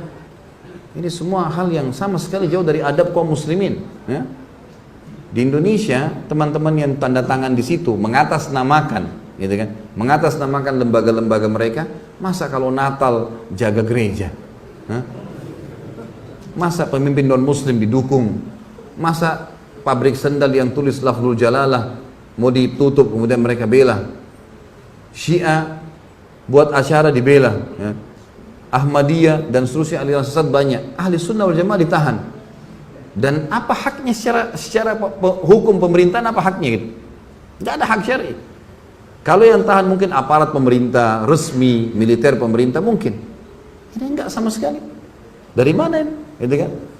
Tapi saya lihat subhanallah pada saat itu sudah terlalu banyak ya. Itu kemarin masa yang datang untuk hadir taklim saja, kalau dihitung-hitung bisa 10.000 kali lebih. Ya. Ada yang sudah nginap berapa hari dari Palangkaraya, dari mana-mana segala macam. Kemudian juga ada yang sudah nginap sampai 2 hari di situ. Akhirnya di tempat yang saya nginap, jazakallah khair Pak Haji yang undang itu, ngumpul semua ikhwah. Masjid tahu tidak datang, saya ditahu di sini datang semua. Akhirnya terpaksa saya buatin taklim di rumah. Tapi apa jawaban saya teman-teman sekalian? Saya bilang, ikhwani. Dan itu betul-betul juga ada akhwat. Kita harus tahu satu hal. Tidak ada dalam agama itu tidak ada cobaan. Ada cobaan. Dalam dakwah ada cobaan, dalam makan ada cobaan. Ada cobaan. Kita anggap ini ada saudara-saudara kita muslim yang tidak ngerti apa-apa tentang keadaan. Belum kenal saya, belum tahu, main langsung vonis. Apalagi ditulis Khalid Basalamah pemecah umat ini. Apa yang pemecah umat? Apa yang saya pecahin? Hah? Kalau saya disuruh pecahin telurnya mungkin iya saya pecahin telurnya supaya makan gitu. Nah, apa yang dipecahin gitu? Ya. Jadi akhirnya ditulislah hal-hal yang tidak benar. Saya bilang jangan balas kebodohan dengan kebodohan. Ingat, saya minta antum dengan tenang, ribuan orang pulang, jangan buat keributan, jangan balas kebodohan dengan kebodohan. Sudah selesai, nggak masalah. Saya pun akan balik ke Jakarta, gitu kan? Jangan jadikan sebagai sebuah masalah. Ini cobaan. Nabi SAW bahkan dilempari batu di kota Taif. Gitu. Sabar beliau berdakwah, sudahlah. Ya, tidak ada sesuatu yang perlu kita khawatirkan. Jangan balas keterburukan akhlak kecuali dengan kebijaksanaan. Harus begitu, kedewasaan. Udah selesai. Alhamdulillah saya dari kecil sudah terbiasa memimpin lembaga. Artinya sudah biasa dari kecil, dari SD dipilih jadi pemimpin ketua kelas, dari begini sampai saya ngajar di kampus di Makassar jadi wakil rektor, kemudian saya jadi ketua yayasan berapa kali. Udah biasa mimpin dan saya udah biasa hadapin banyak karakter jemaah di pengajian dan seterusnya. Gak perlu kita balas dengan emosi. Saya gak perlu bilang itu serang sekalian, ribut. Alhamdulillah. Dan saya tetap berdoa kepada Allah mudah-mudahan teman-teman ini diberikan hidayah. Siapa tahu malah dengan dengar ceramah insya Allah malah lebih baik gitu kan. Tapi ini tidak boleh terjadi. Apalagi di kalangan ahli sunnah wal jamaah. Gak boleh sama sekali terjadi. Saya juga warga negara Indonesia sampai salah satu pengacara sana bilang, Ustadz ini kalau antum yang sedang diserang, antum warga negara Indonesia. Bisa menyampaikan apa saja sebagaimana pemabuk bisa ngomong apa saja di jalanan. Gak ada urusannya. Kalau materinya silakan disimak. Kalau ada masalah baru disampaikan. Itu pun ada jalur hukumnya. Jalur hukum bisa disampaikan. Baru kemudian ini kalau tiba-tiba mau mengancam saja surat, dilempar begitu saja tanpa ada kejelasan. Sekarang malah dibumbu-bumbuin tuh. Karena dianggap tidak berhasil dibumbuin tuh. Oh sampai gubernur nolak, sampai segala macam hal. Ini tidak benar semuanya. Saya ketemu dengan salah satu saudara kita, pimpinan Angkatan Darat sana yang datang ke pengajian. Kebetulan 16 tahun beliau di Makassar. Kemudian beliau datang pengajian saya sering tabligh akbar di Makassar, beliau bilang, "Loh saya kumpul sama gubernur malam hari itu. Tidak ada perkataan masalah dilarang ceramah antum. Ini cuma dibuat-buat, dibesar-besarin. Katanya di mik-mik masjid disampaikan. Mana mik masjid ini? Ini terlalu dibesar-besarin, Allahu a'lam. Saya juga hadir di masjid. Sempat di Masjid Muhammad Hasanuddin memang disampaikan kalau ceramah Ustaz Khalid ini tidak diminta disampaikan gitu kan. Tapi waktu saya tanya orang-orang, betul nggak gubernur bilang? Enggak benar. Itu dari pendapatnya dia pribadi menyampaikan gitu kan. Dan ternyata bersama dengan teman-teman ini kan gitu. Tapi nggak masalah lah. Ini Allah Subhanahu wa taala akan memenangkan agamanya, ya kan? Yang jelas tidak ada sembunyi. Alhamdulillah sampai jadwal ceramah saya di Jakarta ada alamatnya. Ada kontak personnya, nggak ada yang saya sembunyikan. Ceramah semua diupload di YouTube. Antum rekam nih bebas, nggak ada yang larang. Ada yang salah, akhi nasihatin saudara muslim, ya. Tapi mencegal ceramah, sementara gereja yang jelas Nasrani dibendung, dilindungi. Gimana akal sehatnya nih? Kan begitu. Tapi ini semua adalah emosi belaka yang tidak ada hasilnya sama sekali. Dan ini berbahaya teman-teman sekalian. Terlepas daripada saya, saudara muslim yang disakiti atau dihina atau sampai apa, ini berbahaya pada hari kiamat. Bagaimana kalau ketemu hari kiamat nih? Hah? Rebut-rebutan pahala. Saya sih terima transfer, gitu kan? Loh iya. Kalau antum gimana? Tidak ngerti, tidak kenal, kan gitu masalah. Kecuali sempat minta maaf, silakan. Dan ingat dalam Islam, kalau kita memaafkan saudara muslim kita yang sedang berbuat salah, kita dapat pahala. Tapi dia belum lepas dari hukuman sampai dia minta maaf. Garis bawah itu ya. Makanya dalam Islam kalau ada yang ghibah, ada yang fitnah kita maafin, sudah pahala buat kita. Itu perintah agama.